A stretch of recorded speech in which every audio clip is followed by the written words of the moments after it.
అందరికీ నమస్కారం అండి. మూడవ రోజు సమావేశానికి వచ్చేసినటువంటి సభ్యులందరికీ కూడా స్వాగతం, సుస్వాగతం.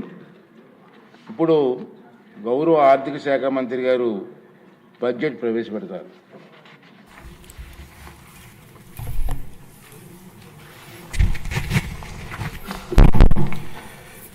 గౌరవనీయులైన అధ్యక్ష, గౌరవ ముఖ్యమంత్రి వర్య, గౌరవ ఉప ముఖ్యమంత్రి వర్య మరియు గౌరవ సభ్యులారా, 2026-27 ఆర్థిక సంవత్సరానికి బడ్జెట్ ప్రతిపాదనలను ఈ గౌరవ సభ ఆమోదం కోసం ప్రవేశపెడుతున్నాను.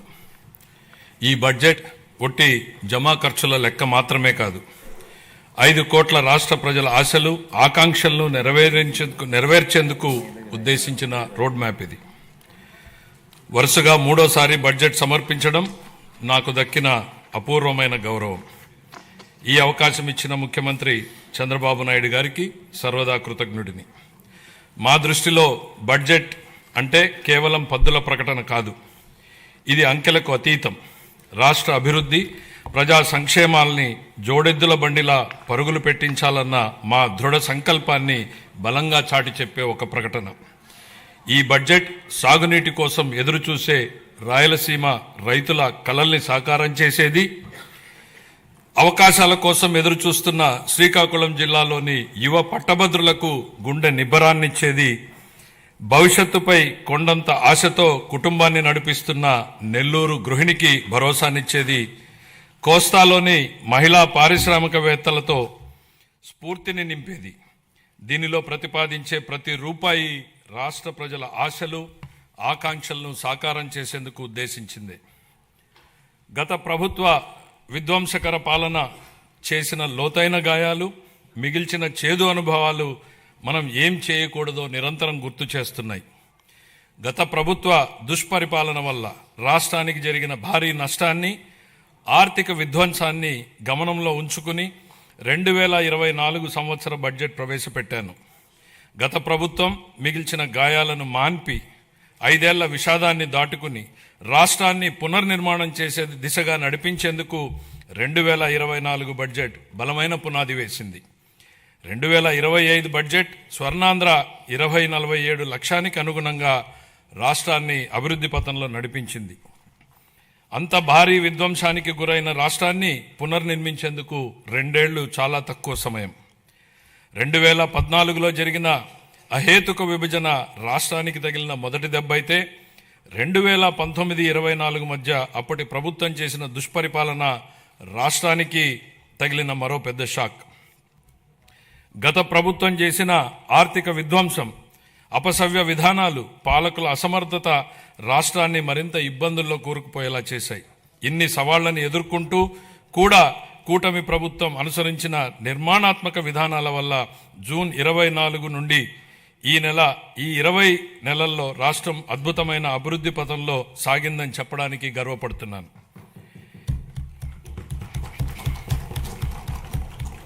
ఇప్పటి వరకు మనం ఏం సాధించాం, ఇప్పుడు ఎక్కడున్నాం, ఇంకా చేయాల్సిందేంటి అన్న అంశాల్ని కూలంకషంగా ముదింపు చేసుకుని ఈ బడ్జెట్ని రూపొందించాం.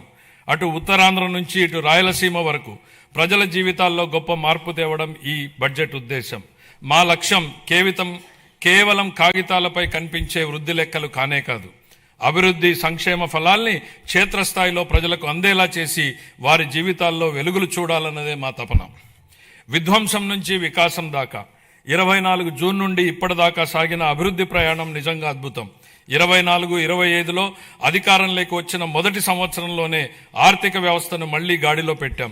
19-24 మధ్య 10.3% పడిపోయిన ఆర్థిక వృద్ధి రేటుని 24-25లో 11.75% పెంచాం. 25-26లో ఎదురైన అనేక భౌగోళిక ఆర్థిక అనిశ్చితులను సృష్టించిన ప్రతికూల ప్రభావాల వల్ల ప్రపంచ ఆర్థిక వ్యవస్థ ఆటుపోట్లను ఎదుర్కొంది. కానీ భారత్ మాత్రం స్థిరంగా నిలబడింది.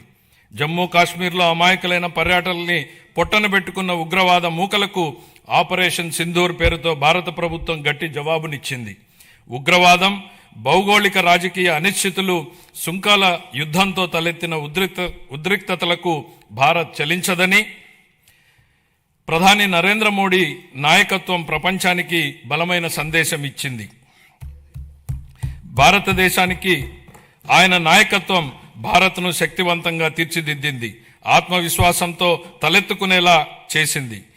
ఆయన ఈరోజు భారత ప్రపంచ వేదికపై సగర్వంగా తలెత్తుకునేలా చేశారు. కాబట్టే భారత్ కి బులంద్ పెహచాన్ హై మోడీ అని యావత్ జాతి మొత్తం మోడీ నాయకత్వాన్ని అండగా నిలబడింది. భారత్ ఎట్టి పరిస్థితుల్లోనూ ప్రజల ప్రయోజనాల విషయంలో రాజీ పడబోదని ప్రపంచానికి అర్థమైంది. ప్రపంచంలో అనేక అస్థిర పరిస్థితులు ఉన్నప్పటికీ ప్రధాని నరేంద్ర మోడీ గారి నాయకత్వంలో భారత్ 8% వృద్ధి రేటును సాధించి సత్తా చాటింది. భారతదేశంతో పాటు ఆంధ్రప్రదేశ్ కూడా ప్రపంచ వేదికపై వెలుగు లీనుతోంది. విశాఖపట్నంలో ఏఐ డేటా సెంటర్ ఏర్పాటు చేయాలన్న గ్లోబల్ ఐటీ దిగ్గజం గూగుల్ నిర్ణయం ఒక్కసారి ప్రపంచ దేశాలన్నీ ఆంధ్రప్రదేశ్ వైపు తలెత్తి చూసేలా చేశాయి. దాన్ని బాహుబలి ఒప్పందంగా పేర్కొనవచ్చు. ప్రపంచ పెట్టుబడులకు గమ్యస్థానం ఆంధ్రప్రదేశ్ అని ఆ ఒప్పందం రుజువు చేసింది. గౌరవ ముఖ్యమంత్రి చంద్రబాబు నాయుడు గారి సమర్థ నాయకత్వం, మరి యువ నాయకుడు గౌరవ మంత్రివర్యులు శ్రీ నారా లోకేష్ గారి విశేష కృషి వలన ఇది సాధ్యమైంది. ఇంతేకాదు, రాష్ట్రంలో పెట్టుబడులు వస్తున్నాయి, ప్రభుత్వంపై నమ్మకం పెరిగింది అంటే అది గౌరవ ముఖ్యమంత్రి గారి దార్శనికత పాలన మరియు గౌరవ ఉప ముఖ్యమంత్రి శ్రీ పవన్ కళ్యాణ్ గారి విశ్వసనీయ భాగస్వామ్యం వల్లనే సాధ్యమైంది. ఈ మార్పుకి సారథులు మన రాష్ట్ర ప్రజలేనని మేము బలంగా నమ్ముతున్నాం. 2024 జూన్లో రాష్ట్ర ప్రజలు ఎన్డీఏకి కనీ విని ఎరుగని రీతిలో ఘన విజయం కట్టబెట్టినప్పుడే ఈ మార్పు మొదలైంది. ప్రజలు మాకు వేసిన ప్రతి ఓటు వెనుక వారి ఉద్దేశం బలంగా స్పష్టమైంది. ప్రజలు వారితో పాటు వారి పిల్లలకు సురక్షితమైన బంగారు భవిష్యత్తు కోసమే ఎన్డీఏని అధికారంలోకి తెచ్చారు. గత ప్రభుత్వం పారిశ్రామికవేత్తల్ని, పెట్టుబడిదారుల్ని రాష్ట్రం నుంచి తరిమేసింది. 2019-24 మధ్య అప్పటి పాలకుల నుంచి ఎదురైన చేదు అనుభవాలతో పెట్టుబడిదారులు రాష్ట్రానికి రావాలంటేనే భయపడిపోయారు. పెట్టుబడులు రాకపోవడం, ఉన్న పరిశ్రమలనే మూసివేయడంతో నిరుద్యోగం తాండవించింది. కూటమి అధికారంలోకి వచ్చాక ఈ 20 నెలల్లో పరిస్థితులు పూర్తిగా మారాయి. పెట్టుబడిదారులకు దేశంలో అత్యంత అనుకూలమైన పరిస్థితులు ఇప్పుడు మన రాష్ట్రంలో ఉన్నాయి. దేశ జనాభాలో కేవలం 4.2% వాటా మాత్రమే ఉన్నప్పటికీ ఆంధ్రప్రదేశ్ ఇప్పుడు పెట్టుబడుల్ని ఆకర్షించడంలో మిగతా రాష్ట్రాలని వెనక్కు నెట్టింది. పెట్టుబడిదారులకు అత్యంత స్నేహపాత్రమైన రాష్ట్రంగా నిలిచింది. బ్యాంక్ ఆఫ్ బరోడా నివేదిక ప్రకారం 2025-26 ఆర్థిక సంవత్సరంలో ప్రతిపాదిత పెట్టుబడుల్లో 25% ఆంధ్రప్రదేశ్కు రావడమే దీనికి నిదర్శనం.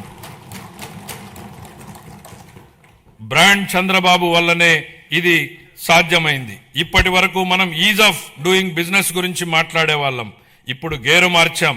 స్పీడ్ ఆఫ్ డూయింగ్ బిజినెస్ ఇప్పుడు మన విధానం. గౌరవ ముఖ్యమంత్రి చంద్రబాబు నాయుడు గారి సమర్థ నాయకత్వం, దార్శనికత, ప్రభుత్వ సుస్థిర విధానాలు రాష్ట్రాన్ని విజన్ స్వర్ణాంధ్ర 2047 లక్ష్యం దిశగా వేగంగా నడిపిస్తున్నాయి. ఆంధ్రప్రదేశ్ భవిష్యత్తుని స్వర్ణమయం చేసే మహాక్రతువులో గౌరవ ముఖ్యమంత్రి గారి చారిత్రాత్మక పాత్ర పోషిస్తున్నారు. తాను నాటిన చెట్ల నీడలో తానెప్పటికీ కూర్చోలేనని తెలిసినా భావి తరాల కోసం చెట్లు నాటే వ్యక్తే జీవితం యొక్క నిజమైన విలువలను అర్థం చేసుకున్నాడు అన్న విశ్వకవి గురుదేవులు శ్రీ రవీంద్రనాథ్ ఠాగూర్ గారి మాటల్ని ఇక్కడ నేను ఉటంకిస్తున్నాను. గౌరవ ముఖ్యమంత్రి ఈ భావనకు అసలైన ప్రతిరూపం.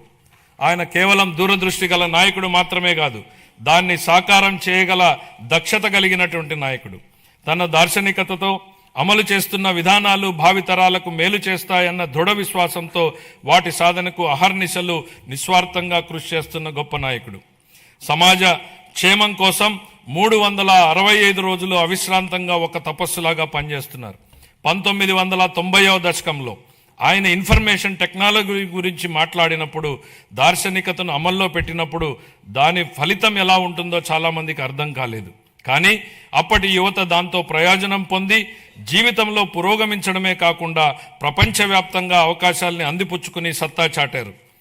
అప్పుడు ఆయన అమలు చేసిన సంస్కరణలు, తీసుకున్న విప్లవాత్మక నిర్ణయాలతో వెలిగించిన దీపం లక్షలాది జీవితాల్లో వెలుగు నింపింది. నేడు ఆయన విజయగాథను ఆయనే పునరావృతం చేస్తున్నారు. కానీ ఇప్పుడు మరింత గొప్ప దూరదృష్టితో, మరింత సమున్నత లక్ష్యంతో కొత్త చరిత్రను లెక్కించబోతున్నారు. భవిష్యత్తును అంచనా వేసేందుకు ఉత్తమ మార్గం దాన్ని సృష్టించడమే అన్న సూక్తిని బలంగా నమ్మే వ్యక్తి ముఖ్యమంత్రి గారు. Deep tech, AI, quantum computing వంటి ఆధునిక టెక్నాలజీలు ప్రతి కుటుంబం నుంచి ఒక ఎంటర్ప్రెన్యూర్ వంటి విధానాలు కేంద్రంగా ఆయన ఇప్పుడు రాష్ట్రాన్ని సరికొత్త శకంలోకి నడిపిస్తున్నారు. ఆయన మార్గదర్శకత్వంలో ఏపీ వెల్త్ ఫండ్ను ప్రారంభించబోతున్నాం.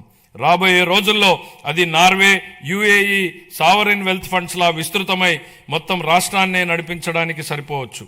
నాతో సహా ఈనాటి సమాజానికి ఈ టెక్నాలజీల ప్రాముఖ్యత అర్థం కాకపోవచ్చు. కానీ ఆయన ఐటీ రంగంలో చూపిన చొరవ వల్ల 1990లో నాటి యువతరం లబ్ధి పొందినట్టే ఈనాటి యువత కూడా ఏఐ, డీప్ టెక్, క్వాంటమ్ టెక్నాలజీతో భవిష్యత్తు ఖచ్చితంగా లబ్ధి పొందుతుంది. ఆర్థిక వనరుల పరంగా మనం ఇప్పటికీ సంక్షోభం నుంచి పూర్తిగా బయటపడలేదు. పరిస్థితులు అంత సానుకూలంగా లేవు.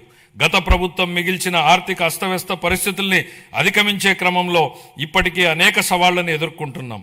కానీ రాష్ట్ర అభివృద్ధి, సంక్షేమానికి సంబంధించి మా లక్ష్యాల్లో మార్పు లేదు. మా సంకల్పం చెక్కు చెదరలేదు. మా ప్రయాణాన్ని స్థిరంగా కొనసాగించేందుకు ప్రధాని నరేంద్ర మోడీ నుంచి అమూల్యమైన మద్దతు, సహకారం లభిస్తున్నాయి. ఆయనకు కృతజ్ఞతలు తెలియజేస్తున్నాం. కేంద్ర ఆర్థిక మంత్రి శ్రీమతి నిర్మలా సీతారామన్ గారు అందిస్తున్న గొప్ప సహకారం గురించి ప్రత్యేకంగా ప్రస్తావించాలి. కష్టకాలంలో ఆమె రాష్ట్రానికి వెన్నుదన్నుగా నిలబడ్డారు. పోలవరం ప్రాజెక్టును మళ్లీ గాడిలో పెట్టడం, రాజధాని అమరావతి నిర్మాణాన్ని పునఃప్రారంభించడంలో పూర్తి సహకారం అందించారు. రాయలసీమ గ్లోబల్ హార్టికల్చర్ ప్రాజెక్టును ముందుకు తీసుకెళ్లేందుకు అవసరమైన తోడ్పాటును అందించారు. గత ప్రభుత్వం ఎడాపెడా చేసిన అప్పుల భారాన్ని తగ్గించేందుకు, రుణాల పునర్వ్యవస్థీకరణకు అమూల్యమైన సహకారం అందించారు. ఆమెకు హృదయపూర్వక కృతజ్ఞతలు తెలియజేసుకుంటున్నాను. 2026-27 సంవత్సరానికి సంబంధించి ఫిబ్రవరి 1న ప్రవేశపెట్టిన కేంద్ర బడ్జెట్ రాష్ట్రానికి ఆశాకిరణంలాగా కనపడుతోంది. దానిలో రాష్ట్ర అభివృద్ధికి అనేక అవకాశాలు కనిపిస్తున్నాయి. తూర్పు కోస్తా పారిశ్రామిక కారిడార్, పర్యాటక కేంద్రాల అభివృద్ధి, ఎలక్ట్రిక్ బస్సుల కొనుగోలు, పూర్వోదయ పథకం ఉపయోగపడుతుంది. రాయలసీమ గ్లోబల్ హార్టికల్చర్ హబ్ కూడా వేగంగా రూపుదిద్దుకుంటోంది. కేంద్ర బడ్జెట్లో కొత్తగా ప్రకటించిన రేర్ ఎర్త్ కారిడార్లు, డేటా సెంటర్లు, ప్రాంతీయ medical hub, national institute of pharmaceutical education and research, seaplane manufacturing, container manufacturing, ప్రతి జిల్లాలో బాలికల హాస్టళ్ల వంటి అంశాల నుంచి రాష్ట్రానికి గరిష్ట ప్రయోజనాలు పొందేందుకు అవకాశం ఉంది. ప్రపంచవ్యాప్తంగా ఇప్పుడు ప్రభుత్వ రంగ ప్రాజెక్టుల్ని పీపీపీ ఛాలెంజ్ విధానాల్లో చేపట్టే ట్రెండ్ నడుస్తోంది. అది ప్రభుత్వ రంగ సంస్థల నైపుణ్యాలను, సామర్థ్యాలను పెంచేందుకు దోహదం చేస్తుంది. పీపీపీ విధానంలో ప్రైవేటు రంగానికి ఉన్న అనుభవంతో ప్రభుత్వ ప్రాజెక్టుల్ని మరింత మెరుగ్గా అమలు చేయగలం. ప్రాజెక్టు వ్యయాన్ని నిర్ణయించడంలో పారదర్శకతకు, పోటీతత్వాన్ని పెంచేందుకు ఛాలెంజ్ విధానం దోహదం చేస్తుంది. కేంద్ర ప్రభుత్వం బడ్జెట్లో చాలా ప్రాజెక్టుల్ని ఛాలెంజ్ విధానంలో ప్రకటించడంతో ఆంధ్రప్రదేశ్కు కొత్త అవకాశాలకు ద్వారాలు తెరిచినట్టయింది. ఛాలెంజ్ మోడల్లో ప్రాజెక్టులు చేపట్టేందుకు రాష్ట్రం పూర్తి సంసిద్ధంగా ఉంది. ఇతర రాష్ట్రాలతో పోటీపడి chemical park, mega textile park, city economic reasons, university township వంటి ప్రాజెక్టుల్ని సాధించుకోగలమన్న విశ్వాసం మాకుంది. సిటీ ఎకనామిక్ రీజన్స్ ప్రాజెక్టులో పోటీ పడేందుకు విశాఖపట్నం ఎకనామిక్ రీజన్ ప్లాన్ను ఇప్పటికే సిద్ధం చేశాం. విజన్ స్వర్ణాంధ్ర 2047 అమలుకి, ప్రాంతీయ ఆకాంక్షల్ని నెరవేర్చేందుకు, సమ్మిళిత అభివృద్ధి సాధించేందుకు మా ప్రభుత్వ ప్రాంతీయ అభివృద్ధి విధానాన్ని అవలంబిస్తోంది. విశాఖపట్నం, అమరావతి, తిరుపతి రీజన్లను రాష్ట్రానికి కీలకమైన గ్రోత్ ఇంజన్లుగా గుర్తించింది. నీతి ఆయోగ్తో కలిసి Visakhapatnam economic reason economic master plan ని తయారు చేశాం. శ్రీకాకుళం, పార్వతీపురం మన్యం, విజయనగరం, విశాఖపట్నం, అల్లూరి సీతారామరాజు, అనకాపల్లి, పోలవరం, కాకినాడ, తూర్పుగోదావరి, డాక్టర్ బిఆర్ అంబేద్కర్ కోనసీమ జిల్లాలు దీని పరిధిలోకి వస్తాయి. దీనిలో మొత్తం 7 గ్రోత్ డ్రైవర్లు ఉన్నాయి. మ్యానుఫ్యాక్చరింగ్, సర్వీసెస్, మౌలిక వసతులు, పట్టణీకరణ, వ్యవసాయ రంగాల్లో 41 హై ఇంపాక్ట్ ప్రాజెక్టులు ఏర్పాటైతాయి. వాటికి అవసరమైన నిధుల్ని కేంద్ర ప్రభుత్వం, ప్రైవేటు రంగాల నుంచి సమకూర్చుకుంటాం. మెట్రో రైలు ప్రాజెక్టులతో సహా ఈ విశాఖ ఎకనామిక్ రీజన్ కి సంబంధించి సుమారు 28,000 కోట్ల రూపాయలతో ప్రాజెక్టులు ప్రతిపాదనలు సమర్పిస్తున్నాం. విశాఖ ఎకనామిక్ రీజన్ తరహాలోనే ఎన్టీఆర్, కృష్ణా, ఏలూరు, గుంటూరు, పశ్చిమ గోదావరి, ప్రకాశం, పల్నాడు, బాపట్ల, మార్కాపురం జిల్లాలతో అమరావతి ఎకనామిక్ రీజన్ ని అభివృద్ధి చేస్తాం. ఈ ప్రాంత సమగ్ర అభివృద్ధికి దోహదం చేసే వనరులు, గ్రోత్ ఇంజన్లు, బలాల్ని గుర్తించేందుకు శాస్త్రీయ పద్ధతుల్లో సామాజిక ఆర్థిక అధ్యయనం నిర్వహిస్తాం. సూక్ష్మ సేద్యం ప్రాధాన్యతను గుర్తించి 1990లోనే ఆ కాన్సెప్ట్ ని తీసుకొచ్చినటువంటి మొదటి ముఖ్యమంత్రి గౌరవ చంద్రబాబు నాయుడు గారు. ఇప్పుడు ఆయన రాయలసీమ రీజన్ ను గ్లోబల్ హార్టికల్చర్ హబ్ గా మార్చి అక్కడ రైతుల జీవితాల్లో సమూల మార్పులు తెచ్చేందుకు కంకణం కట్టుకున్నారు. రాయలసీమ ఇంటిగ్రేటెడ్ డెవలప్మెంట్ ప్లాన్ సిద్ధం చేయించారు. అందులో భాగంగా 2030 నాటికి ఉద్యాన పంటల విస్తీర్ణాన్ని 8.41 లక్షల హెక్టార్ల నుండి 14.41 లక్షల హెక్టార్లకు పెంచబోతున్నాం. సాగునీరు, సూక్ష్మ సేద్యం ప్రాజెక్టుల ద్వారా నీటి ఎద్దడి అన్నదే లేకుండా చేస్తాం. ప్రపంచ మార్కెట్లతో అనుసంధానానికి రోడ్స్ కనెక్టివిటీ పెంచుతాం. అనంతపురము, అన్నమయ్య, చిత్తూరు, కర్నూలు, నంద్యాల, ప్రకాశం, మార్కాపురం, సత్యసాయి, తిరుపతి, వైఎస్ఆర్ కడప జిల్లాల్లోని 303 మండలాల పరిధిలో 200 పైగా హార్టికల్చర్ క్లస్టర్లని ఏర్పాటు చేయడం జరుగుతుంది. ఇందులో product perfection, forward and backward integration, మొత్తం వాల్యూ చైన్లో ప్రపంచవ్యాప్తంగా ఉన్న అత్యుత్తమ విధానాల్ని అమలు చేయడం వంటి ప్రణాళికలో భాగం. ఈ ప్రాజెక్టు వల్ల ఉత్పాదకత గణనీయంగా పెరుగుతుంది. ఉద్యాన ఉత్పత్తులకు మంచి ధర లభిస్తుంది. లక్షల మంది రైతులకు లబ్ధి చేకూరుతుంది. వ్యవసాయేతర రంగాల్లో ప్రత్యక్షంగా 9 లక్షల ఉద్యోగాలు లభిస్తాయి. రాయలసీమపై వెనుకబడిన ప్రాంతం అన్న ముద్ర తొలగిపోతుంది. రాయలసీమ పేరు చెప్తే మిగులు అన్న మాట తప్ప కొరత అన్న మాట వినపడదు. ఈ ప్రాజెక్టుకు సంబంధించి 30,000 కోట్ల రూపాయలతో ప్రతిపాదనల్ని సమర్పిస్తున్నాం. అప్పుల గురించి మాట్లాడుతున్న ప్రతిపక్ష మిత్రులకి ఒక విషయం గుర్తు చేయదలుచుకుంటున్నాను. మాకు 9.74 లక్షల కోట్ల రూపాయలని అప్పు మిగిల్చి వెళ్ళింది మీ ప్రభుత్వమే. మీరు చేసినటువంటి అప్పులు తీర్చడానికి మేము మళ్ళీ అప్పులు చేయాల్సినటువంటి పరిస్థితి తలెత్తింది. కానీ ఈరోజు మేము అప్పుగా తెస్తున్న ప్రతి రూపాయి ఉత్పాదకత వ్యయంలోకే వెళ్తోంది. అది రైతులు, మహిళలు, విద్యార్థులు, వృద్ధుల చేతుల్లోకి వెళ్తోంది. గత ప్రభుత్వ నిర్వాకాల వల్ల సకాలంలో జీతాలు కూడా ఇవ్వలేని దుస్థితి నుండి ఇప్పుడు మా ప్రభుత్వం సమర్థ పాలనా విధానాలతో ఆర్థిక సుస్థిరత దిశగా అడుగులు వేస్తోంది. ఖర్చులు తగ్గించుకొని, వనరులు పెంచుకొని ఆర్థిక స్థిరత్వం దిశగా ప్రయాణం చేస్తోంది. సంక్షోభంలో ఉన్న రాష్ట్రాన్ని ఆకాంక్షల సాకారం దిశగా నడిపిస్తున్నాం. మా అభివృద్ధి వ్యూహంలో అత్యంత కీలకమైనటువంటిది సాగునీటి రంగానికి బడ్జెట్ అధిక ప్రాధాన్యతనిస్తోంది. మనం నిల్వ చేసే ప్రతి నీటి బొట్టు, పునరుద్ధరించే ప్రతి కాలువ, సాగునీరు అందించే ప్రతి ఎకరం ప్రజల జీవితాల్ని మారుస్తాయని బలంగా విశ్వసించే ప్రభుత్వం మాది. వాతావరణ మార్పులు, వర్షపాతంలో అనూహ్యమైనటువంటి హెచ్చుతగ్గులు వంటివి ఋతుపవనాలపై పూర్తిగా భరోసా ఉండలేని పరిస్థితులు కల్పిస్తున్నాయి. అందుకే నీటి నిల్వ, సమర్థ పంపిణీపై ఎక్కువ దృష్టి పెట్టాం. కేవలం ప్రాజెక్టులు కడితే సరిపోదు. భవిష్యత్ తరాలకు దీర్ఘకాలిక నీటి భద్రతను కల్పించేలా మన విధానాలు ఉండాలన్నది మా లక్ష్యం. గత ప్రభుత్వం ప్రజల నిజమైన అవసరాల్ని అర్థం చేసుకోలేదు. బిల్లులు చెల్లించకపోవడం, అధ్వాన్న నిర్వహణ వల్ల సాగునీటి ప్రాజెక్టులు ఎక్కడివక్కడ నిలిచిపోయాయి.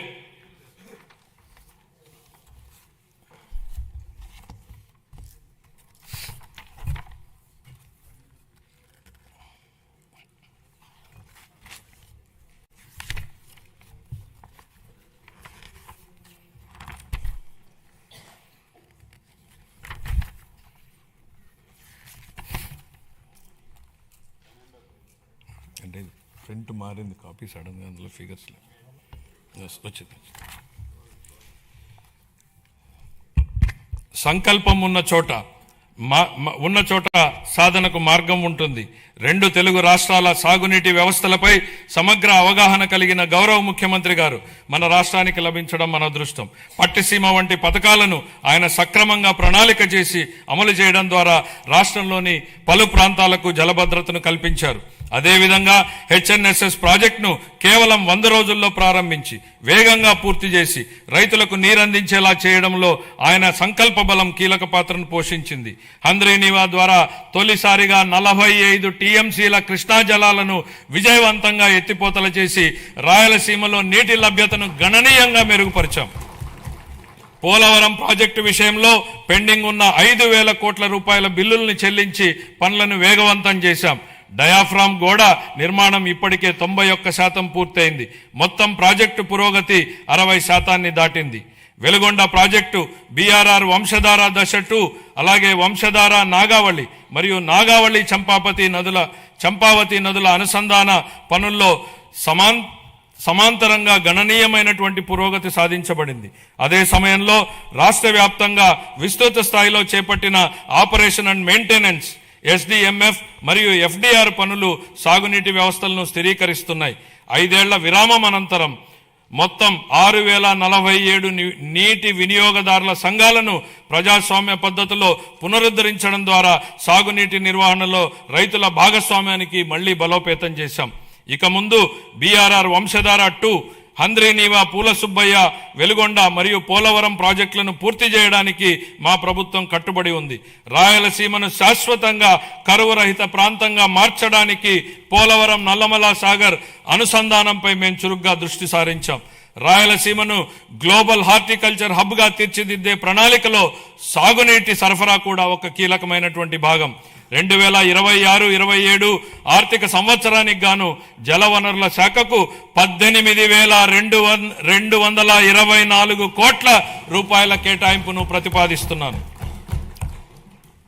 వ్యవసాయం, పశు సంవర్ధక, ఉద్యానవనం, మత్స్య సహకార రంగాలు. వ్యవసాయం గాడి తప్పితే మిగతా ఏ రంగానికి సక్రమంగా నడిచే అవకాశం ఉండదు అన్న MS స్వామినాథన్ గారి సూక్తిని గుర్తు చేస్తున్నాను అధ్యక్ష. అన్నదాత రైతులే సమాజానికి మూల స్తంభాలు. వారు పండించే ఆహారమే ప్రతి కుటుంబానికి మూలాధారం. అందువల్ల రైతుల సంక్షేమమే మా ప్రభుత్వానికి అత్యున్నత ప్రాధాన్యం. అన్నదాత సుఖీభవ PM కిసాన్ పథకం కింద 2025-26 ఆర్థిక సంవత్సరంలో 46.86 లక్షల రైతు కుటుంబాలకు 20,000 రూపాయలు చొప్పున పెంచిన ఆర్థిక సహాయాన్ని అందిస్తూ మొత్తం 6,600 కోట్లను విడుదల చేశాం. కొత్తగా అమలు చేసిన GST 2.0 సంస్కరణల ద్వారా వ్యవసాయం మరియు అనుబంధ రంగాలకు సంబంధించిన ఉత్పత్తులు, వ్యవసాయ పరికరాలు, ట్రాక్టర్లపై పన్నుల భారం గణనీయంగా తగ్గించబడింది. దీనివల్ల రైతులకు ప్రత్యక్షంగా లాభం చేకూరుతుంది.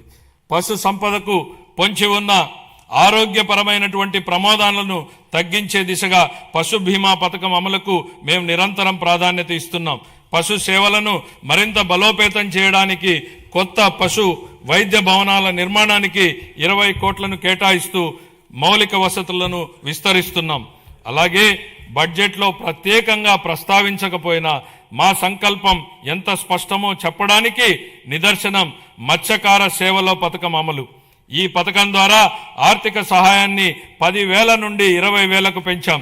దీని ద్వారా 1,20,000 మంది మత్స్యకార కుటుంబాలు లాభపడుతున్నాయి. ధరల స్థిరీకరణ నిధి. గత ప్రభుత్వం ధరల స్థిరీకరణ నిధికి భారీ కేటాయింపులు చేసినప్పటికీ వాటిని సమర్థవంతంగా వినియోగించలేదు. 2019-24 మధ్య కాలంలో ధరల స్థిరీకరణ నిధికి 7,500 కోట్లను బడ్జెట్లో కేటాయించినప్పటికీ 5 ఏళ్ల కాలంలో కేవలం 8,880 కోట్లను మాత్రమే కేవలం 880 కోట్లను మాత్రమే 5 ఏళ్లలో ఖర్చు చేశారు. అవసరమైన సందర్భాలలో ప్రభుత్వం ఎంత వేగంగా స్పందించాలనే దానికి మా ప్రభుత్వం ఉదాహరణగా నిలిచింది. ధరల స్థిరీకరణ నిధికి 300 కోట్లను మాత్రమే కేటాయించినప్పటికీ ఒక్క సంవత్సరంలోనే 1,200 కోట్లకు పైగా ఖర్చు చేసి రైతులకు ఉపశమనం కల్పించాం. తోతాపురి మామిడి రైతులు, ఉల్లి రైతులు, కోకో గింజల సాగుదారులు, పొగాకు రైతులకు తదితరులకు మద్దతు అందించాం. ఈ 26-27 ఆర్థిక సంవత్సరానికి గాను ధరల స్థిరీకరణ నిధికి 500 కోట్ల రూపాయలను కేటాయింపును ప్రతిపాదిస్తున్నాను. సహకార రంగం పదవి బాధ్యతలు స్వీకరించినప్పటి నుంచి సహకార రంగాన్ని పునరుద్ధరించేందుకు మా ప్రభుత్వం కట్టుబడి పనిచేస్తోంది. యాప్కాప్, డీసీసీబీలు ప్యాక్స్తో కూడిన 3 అంచెల సహకార వ్యవస్థను బలోపేతం చేయడం ద్వారా గ్రామీణ ఆర్థిక వ్యవస్థకు మరింత బలం చేకూర్చాం. 25-26 ఆర్థిక సంవత్సరంలో 53.2 లక్షల సభ్యులకు సేవలందిస్తూ 7,600 కోట్లకు పైగా వ్యవసాయ రుణాలను మంజూరు చేశాయి. ముఖ్యమైన సాధనంగా 2021 ప్యాక్స్లను డిజిటైజ్ చేయగా అందులో 2017 సంఘాలు ఈ ప్యాక్స్గా కార్యకలాపాలను నిర్వహిస్తున్నాయి. దీనివల్ల సేవలు అందించడంలో ఆలస్యం గణనీయంగా తగ్గి పారదర్శకత పెరిగింది. 26-27 ఆర్థిక సంవత్సరానికి గాను వ్యవసాయ మరియు అనుబంధ రంగాలకు 13,598 కోట్ల రూపాయల కేటాయింపును ప్రతిపాదిస్తున్నాను. వ్యవసాయ బడ్జెట్ను సమర్పించే సందర్భంగా ఇందుకు సంబంధించినటువంటి వివరాలను మా సహచర మంత్రి గారు సభకు సమగ్రంగా తెలియజేస్తారు. పాఠశాల విద్య, ఉన్నత విద్య, నైపుణ్యాభివృద్ధి, ఉపాధి, శిక్షణ విద్యనుద్దేశించి నెల్సన్ మండేలా గారి మాటల్లో, ప్రపంచాన్ని మార్చడానికి మీరు ఉపయోగించగల అత్యంత శక్తివంతమైనటువంటి ఆయుధం విద్య. విద్య అనేది కేవలం భవనాలు, పాఠ్య ప్రణాళికలు లేదా పరీక్షలకే పరిమితం కాదు. తన బిడ్డ మంచి భవిష్యత్తును సాధిస్తాడనే నమ్మకంతో ఉన్న తల్లి కళ్లల్లో కనిపించే ఆశే విద్య. గ్రామీణ ప్రాంతానికి చెందిన ఒక విద్యార్థి వైద్యుడు, ఇంజనీరు, ఉపాధ్యాయుడు లేదా సివిల్ సర్వెంట్ కావాలని కలలు కనే సంకల్పమే విద్య. మా ప్రభుత్వం విద్యను కేవలం పరిపాలనా బాధ్యతగా కాకుండా ఒక నైతిక కట్టుబాటుగా పరిగణిస్తుంది. మా దృష్టిలో పాఠశాలలను నిర్మించడం అంటే భవిష్యత్తును నిర్మించడం. శ్రీ నారా లోకేష్ గారి నాయకత్వంలో రాష్ట్రంలో విద్యా విధానం దృక్పథం లక్ష్య సాధన దిశగా దృష్టి సారిస్తోంది. పిల్లలు గ్లోబల్ స్థాయిలో పోటీ పడగల నైపుణ్యాలతో సిద్ధమవుతున్నారు. 2019-24 మధ్యకాలంలో ప్రభుత్వ విద్యా వ్యవస్థ తీవ్రమైనటువంటి సంస్థాగత వెనుకబాటుకు గురైంది. సమగ్ర ప్రణాళిక లేకుండా చేపట్టినటువంటి సంస్కరణలు గందరగోళాన్ని సృష్టించాయి.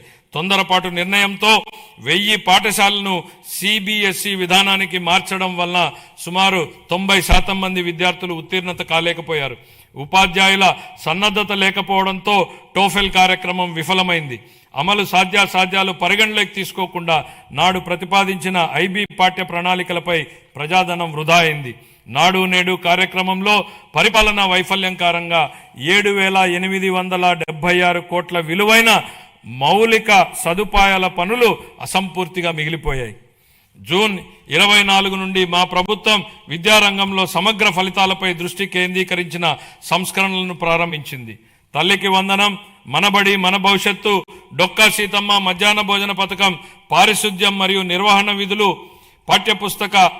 పాఠ్య ప్రణాళిక మార్పులు, డిజిటల్ లెర్నింగ్, ఉపాధ్యాయుల సామర్థ్య వృద్ధి, పరిపాలన పునర్వ్యవస్థీకరణ వంటి ప్రధాన కార్యక్రమాల ద్వారా అభ్యసన సామర్థ్యాలను, ఫలితాలను మరియు గ్లోబల్ పోటీతత్వాన్ని మెరుగుపరచడంపై దృష్టి సారించాం. లెర్నింగ్ ఎక్సలెన్స్ ఇన్ ఆంధ్రప్రదేశ్ కింద కేజీ టు పీజీ విద్యా సంస్కరణ నమూనాను ప్రారంభించాం.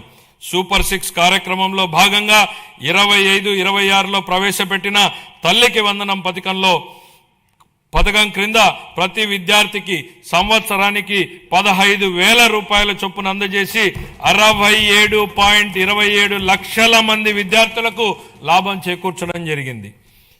పరిపాలనా పారదర్శకతను, మెగా పేరెంట్ టీచర్ సమావేశాలు, పాఠశాల స్టార్ రేటింగ్ వ్యవస్థ, సమాజ భాగస్వామ్యం ద్వారా బలోపేతం చేశాం. అనేక సంవత్సరాలుగా వేలాది ఉపాధ్యాయ పోస్టులు ఖాళీగా ఉండేవి.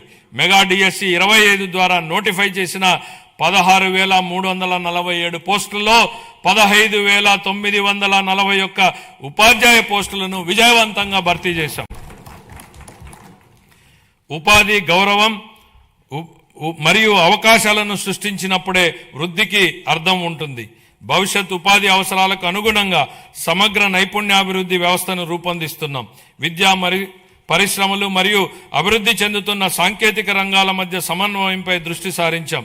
ప్రత్యక్ష అనుభవాల్ని కల్పించేందుకు అన్ని ప్రభుత్వ ఐటీఐలు 167 పరిశ్రమల భాగస్వామ్యంతో అవగాహన ఒప్పందాలు కుదుర్చుకున్నాయి. ఈ ఆర్థిక సంవత్సరంలో 9188 మంది శిక్షణార్థులు పరిశ్రమల్లో ప్రత్యక్ష శిక్షణ పొందగా ప్రభుత్వ ఐటీఐ విద్యార్థుల్లో 98% మందికి నియామకాలు లేదా అప్రెంటిస్ అవకాశాలు పొందారు. 26-27 ఆర్థిక సంవత్సరానికి నేను ఈ క్రింది విధంగా కేటాయింపులను ప్రతిపాదిస్తున్నాను. పాఠశాల విద్యాశాఖకు 32,308 కోట్ల రూపాయలు. అందులో ప్రజా పాఠశాలల మౌలిక వసతుల సమగ్రాభివృద్ధికి 1,500 కోట్లు, ఉన్నత విద్యాశాఖకు 2,567 కోట్లు, నైపుణ్యాభివృద్ధి మరియు శిక్షణ శాఖకు 1,232 కోట్లు. పంచాయతీరాజ్ మరియు గ్రామీణాభివృద్ధి గౌరవ ఉప ముఖ్యమంత్రి శ్రీ కె పవన్ కళ్యాణ్ గారి నాయకత్వంలో ఆంధ్రప్రదేశ్ గ్రామీణ ముఖ చిత్రం రూపాంతరం చెందుతోంది. 25-26 ఆర్థిక సంవత్సరంలో 3.44 లక్షల మంది ఎన్నికైన ప్రజాప్రతినిధులు మరియు కార్యనిర్వాహకులకు శిక్షణ ఇవ్వడం ద్వారా ఆంధ్రప్రదేశ్ దేశవ్యాప్తంగా ప్రథమ స్థానాన్ని సాధించింది. ఆగస్టు 15, 2019 నుండి 24-25 వరకు అమల్లో ఉన్న జల్ జీవన్ మిషన్ కింద గత ప్రభుత్వం మొత్తం 26,824 కోట్ల రూపాయల ప్రాజెక్టు వ్యయంలో కేంద్ర భాగస్వామ్యం లభించిన నిధుల్లో కేవలం 2,255 కోట్లను మాత్రమే వినియోగించింది. 23-24లో కేంద్రం నుండి అతి తక్కువ కేటాయింపులు వచ్చినప్పటికీ ఛత్తీస్గఢ్, జార్ఖండ్, గుజరాత్, ఒడిశా వంటి రాష్ట్రాలు ఆంధ్రప్రదేశ్ కంటే ఎక్కువగా ఖర్చు చేశాయి. మా ప్రభుత్వం ఈ పథకాన్ని పునరుద్ధరించేందుకు ముందడుగు వేసింది. మా విజ్ఞప్తిని స్వీకరించి పథకం గడువుని 28 వరకు పొడిగించిన భారత ప్రభుత్వానికి మా కృతజ్ఞతలు. దీర్ఘకాలిక స్థిరత్వ సమస్యలను పరిష్కరించడంతో పాటు 100% కవరేజీని సాధించేందుకు ఉపరితల జల ఆధారిత మల్టీ విలేజ్ స్కీమ్స్ ద్వారా ఈ కార్యక్రమాన్ని పునర్వ్యవస్థీకరించాము. ప్రతి వ్యక్తికి 55 లీటర్ల తాగునీటి సరఫరాను చేసే విధంగా దిశగా చర్యలు తీసుకోవడం జరుగుతోంది. గ్రామీణ అనుసంధానతను బలోపేతం చేస్తూ 4,000 కిలోమీటర్లకు పైగా గ్రామీణ రహదారుల పనులు చేపట్టడం జరిగింది. వీటిలో అనేక పనులు పూర్తి చేయడం జరిగింది. మిగతా పనులు ముగింపు దశలో ఉన్నాయి. దీని ద్వారా దూర ప్రాంతమైనటువంటి గ్రామాలలో మార్కెట్ ప్రాప్తి, ఆదాయ వృద్ధి మరియు ఆర్థిక స్థిరత్వం మెరుగుపడుతోంది. శాస్కీ కింద 2,123 కోట్లను కేటాయించడం జరిగింది. 26-27 ఆర్థిక సంవత్సరానికి పంచాయతీ రాజ్ మరియు గ్రామీణాభివృద్ధి శాఖకు 22,942 కోట్లను కేటాయించాలని నేను ప్రతిపాదిస్తున్నాను. పర్యావరణం, అటవీ, విజ్ఞాన శాస్త్రం, సాంకేతిక శాఖ 2019-20 మధ్యకాలంలో పరిపాలనా వైఫల్యాల కారణంగా ఎర్రచందనం అక్రమ రవాణా, అక్రమ గనుల తవ్వకం, అటవీ భూముల ఆక్రమణ వంటి ఘటనలు చోటు చేసుకున్నాయి. ఆంధ్రప్రదేశ్ను హరితాంధ్రప్రదేశ్గా తీర్చిదిద్దడం మా లక్ష్యం. 2030 నాటికి 37% మరియు 47 నాటికి 50% పచ్చదనం సాధించే దిశగా అటవీ సంపదను స్థిరంగా నిర్వహించడం, ఎడారీకరణను ఎదుర్కోవడం వంటి చర్యలను అమలు చేస్తాం. వ్యూహాత్మక పర్యావరణ రక్షణ వలయంగా గ్రీన్ కవర్ వాల్ ఆఫ్ ఆంధ్రప్రదేశ్ను అమలు చేయనున్నాం. 26-27 ఆర్థిక సంవత్సరానికి పర్యావరణం, అటవీ, విజ్ఞాన శాస్త్రం, సాంకేతిక శాఖకు 714 కోట్ల రూపాయలను కేటాయించాలని నేను ప్రతిపాదిస్తున్నాను. పట్టణాభివృద్ధి అమృత్ 2.0 పథకం కింద 111 పట్టణ స్థానిక సంస్థల్లో మొత్తం 506 ప్రాజెక్టులు అమల్లో ఉన్నాయి. అదనంగా UIDF, AIB సహకారంతో చేపట్టినటువంటి ప్రాజెక్టులు కూడా పురోగతిలో ఉన్నాయి. ఈ ప్రాజెక్టులన్నింటికీ 2027 డిసెంబర్ నాటికి పూర్తి చేయాలనే లక్ష్యంతో ముందుకు సాగుతున్నాం. ఆ సందర్భంలో 2 సంవత్సరాల వ్యవధిలో UIDF కింద ఆంధ్రప్రదేశ్కు అదనంగా 4,000 కోట్లను మంజూరు చేయడంలో సహకరించిన గౌరవ కేంద్ర ఆర్థిక మంత్రి గారికి మా కృతజ్ఞతలు. 1982లోనే స్వర్గీయ ఎన్టీ రామారావు గారు ఆహార భద్రతా ప్రాధాన్యతను గుర్తించారు. అదే స్ఫూర్తితో మా ప్రభుత్వం 204 అన్నా క్యాంటీన్లను నిర్వహిస్తోంది. 2000 మార్చి నాటికి వాటి సంఖ్యను 275కు పెంచి అతి పేద ప్రజలకు కూడా తగిన ఆహారం అందుబాటులో ఉండేలా చేసి ఆకలిని నివారించడమే మా లక్ష్యం. విశాఖపట్నం మరియు విజయవాడ వంటి ప్రధాన నగరాల్లో ఆధునిక మెట్రో రైలు వ్యవస్థలో ప్రయాణించే కల త్వరలో సాకారం కానుంది. ప్రధానమంత్రి ఆవాస్ యోజన, ఎన్టీఆర్ నగర్స్ కింద ఆర్థికంగా బలహీన వర్గాలకు చెందిన కుటుంబాలకు 25 లక్షల గృహ పట్టాలు, ఇళ్లను అందించి సొంత ఇంటి కలను నెరవేర్చడమే మా ప్రభుత్వ లక్ష్యం. అమరావతి ప్రజల రాజధాని.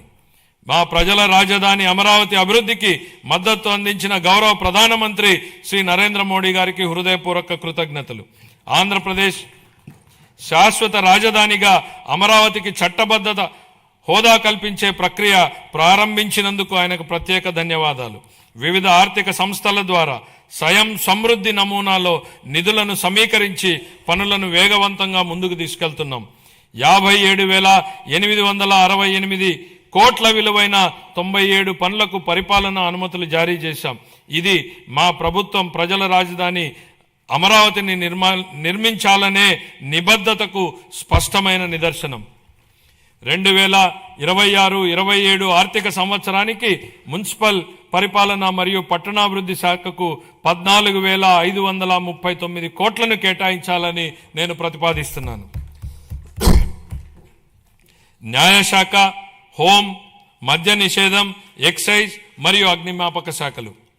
మంచివారు భయపడనప్పుడు చెడు శక్తులు బలహీనమవుతాయన్నటువంటి రొనాల్డ్ రీగన్ సూక్తిని గుర్తు చేస్తూ తీవ్ర వాతావరణ పరిస్థితుల్లోనూ, పండగల సమయంలోనూ, అత్యవసరాలు, విపత్తులు, ప్రజా కార్యక్రమాలలోనూ సమయంలోనూ వ్యక్తిగత అవసరాలను పక్కన పెట్టి రాత్రింబగళ్లు కర్తవ్యాన్ని నిర్వహించేదే మన పోలీసు దళమే. కాకి యూనిఫామ్ గౌరవం మరియు హుందాతనాన్ని భుజాన మోస్తూ ఏదైనా ఆపదొస్తే మొట్టమొదటిగా స్పందించేది వారే. వారి సేవాభావం, త్యాగస్ఫూర్తిని మా ప్రభుత్వం అత్యంత గౌరవంగా భావిస్తుంది. గత పాలనలో దెబ్బతిన్న పోలీసు వ్యవస్థ గౌరవాన్ని పునరుద్ధరించేందుకు మా ప్రభుత్వం కట్టుబడి ఉంది. గౌరవ ముఖ్యమంత్రి గారి హామీ మేరకు శాంతి భద్రతల యంత్రాంగాన్ని సమూలంగా మార్చడానికి ఈ క్రింది ఆధునీకరణ మరియు సంక్షేమ చర్యలు తీసుకుంటున్నాం. పోలీసు శాఖకు 3,000 కొత్త వాహనాలను త్వరలో అందించనున్నాం. డిజిటల్ అరెస్టులు, ఆన్లైన్ మోసాల వంటి ఆధునిక నేరాలను ఎదుర్కొనేందుకు ప్రతి జిల్లాలో ప్రత్యేక సైబర్ పోలీస్ స్టేషన్ను ఏర్పాటు చేస్తున్నాం. స్మార్ట్ పోలీసింగ్ ల్యాబ్ల స్థాపన, కృత్రిమ మేధస్సు ఆధారిత ప్రాజెక్టులు, ఆధునిక కమ్యూనికేషన్ భద్రతా పరికరాలు, సీసీటీవీ మరియు డ్రోన్ వినియోగంలో సాంకేతికంగా దృఢమైన పోలీసు వ్యవస్థని నిర్మిస్తున్నాం. కొత్త ఏపీ పోలీస్ అకాడమీ స్థాపన కోసం 94 ఎకరాలు కేటాయించాం. నిర్మాణ పనుల ప్రారంభానికి ఈ సంవత్సరంలో 15 కోట్ల రూపాయల కేటాయింపును ప్రతిపాదిస్తున్నాను. శ్రీకాకుళం, రాజమండ్రి, ప్రకాశం, చిత్తూరు జిల్లాల్లో 4 కొత్త ఇండియా రిజర్వ్ ఏపీఎస్పీ బెటాలియన్లను ప్రారంభించి 3,920 పోస్టులను మంజూరు చేశాం. పౌర పోలీసు నిష్పత్తిని మెరుగుపరిచేందుకు 5,757 స్టైఫండరీ కేడెట్ ట్రైనీ కానిస్టేబుళ్లను నియమించాం. శిక్షణ సమయంలో వారికి ఆర్థిక మద్దతుగా నెలవారీ భత్యాన్ని 4,500 నుండి 12,000 వరకు 3 రెట్లు పెంచినట్లు గౌరవ ముఖ్యమంత్రి గారు ప్రకటించారు. అమలు చేయడం జరుగుతోంది. పోలీసు సిబ్బందికి బకాయి ఉన్న టీఏడీఏలు, సెలవు సంబంధిత బకాయిలు, వైద్య రీయింబర్స్మెంట్లు తదితర చెల్లింపుల కోసం దాదాపు 500 కోట్లను విడుదల చేశాం. పోలీస్ కానిస్టేబుల్ నుంచి డీజీపీ వరకు 20 లక్షల నుండి 45 లక్షల వరకు ఉచిత బీమా కవరేజీ కల్పించే గ్రూప్ పర్సనల్ యాక్సిడెంట్ ఇన్సూరెన్స్ పథకాన్ని పునరుద్ధరించాం. గత 5 ఏళ్లలో విస్తరించిన గంజాయి సమస్యను ప్రత్యేక విభాగం ఈగల్ ద్వారా మరియు డ్రోన్ల వినియోగంతో కట్టడి చేస్తున్నాం. మహిళల భద్రత కోసం శక్తి యాప్ను ప్రారంభించాం. దీని ద్వారా 7 నిమిషాల్లో స్పందన లభిస్తుంది మరియు వేధింపులకు పాల్పడే వారిపై కఠిన చర్యలు తీసుకుంటాం. జిల్లా న్యాయ వ్యవస్థ కోసం కోర్టు భవనాలు మరియు నివాస గృహాల నిర్మాణాన్ని విస్తృతంగా చేపట్టాం. న్యాయ వ్యవస్థకు 349 కోట్ల విలువైన పనులను మంజూరు చేశాం.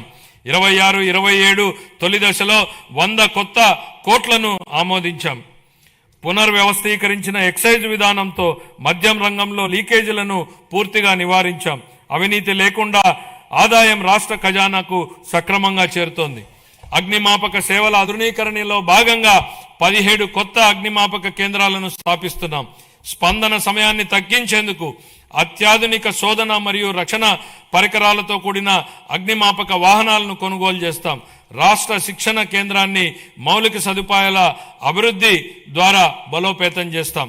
26-27 ఆర్థిక సంవత్సరానికి హోంశాఖకు 9,165 కోట్లను కేటాయించాలని నేను ప్రతిపాదిస్తున్నాను. అదేవిధంగా మద్య నిషేధం మరియు ఎక్సైజ్ శాఖకు 500 కోట్లను కేటాయించాలని ప్రతిపాదిస్తున్నాను. మరియు మా ప్రభుత్వం తీసుకున్న ముఖ్యమైన చర్యలను ఈ సందర్భంగా ప్రస్తావించదలిచాను.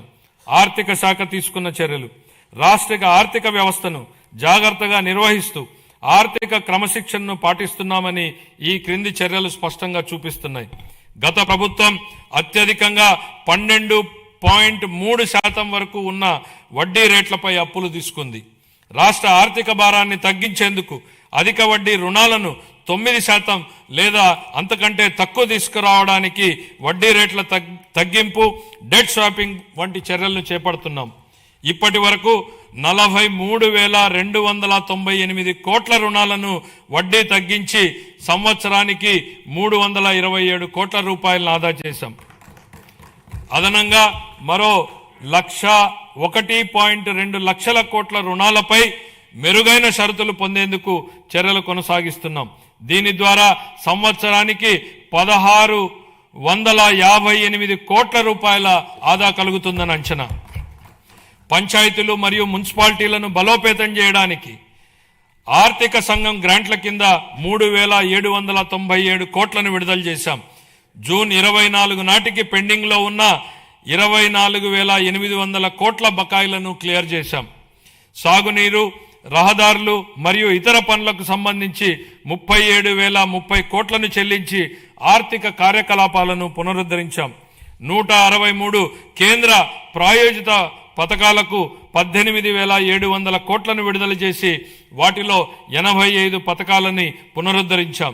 దీని ఫలితంగా కేంద్ర ప్రభుత్వ నిధుల విడుదల మరింత పెరిగింది. ఆంధ్రప్రదేశ్ వెల్త్ ఫండ్ను 100 కోట్లతో సీడ్ కార్పస్తో ఏర్పాటు చేయాలని ప్రతిపాదిస్తున్నాం.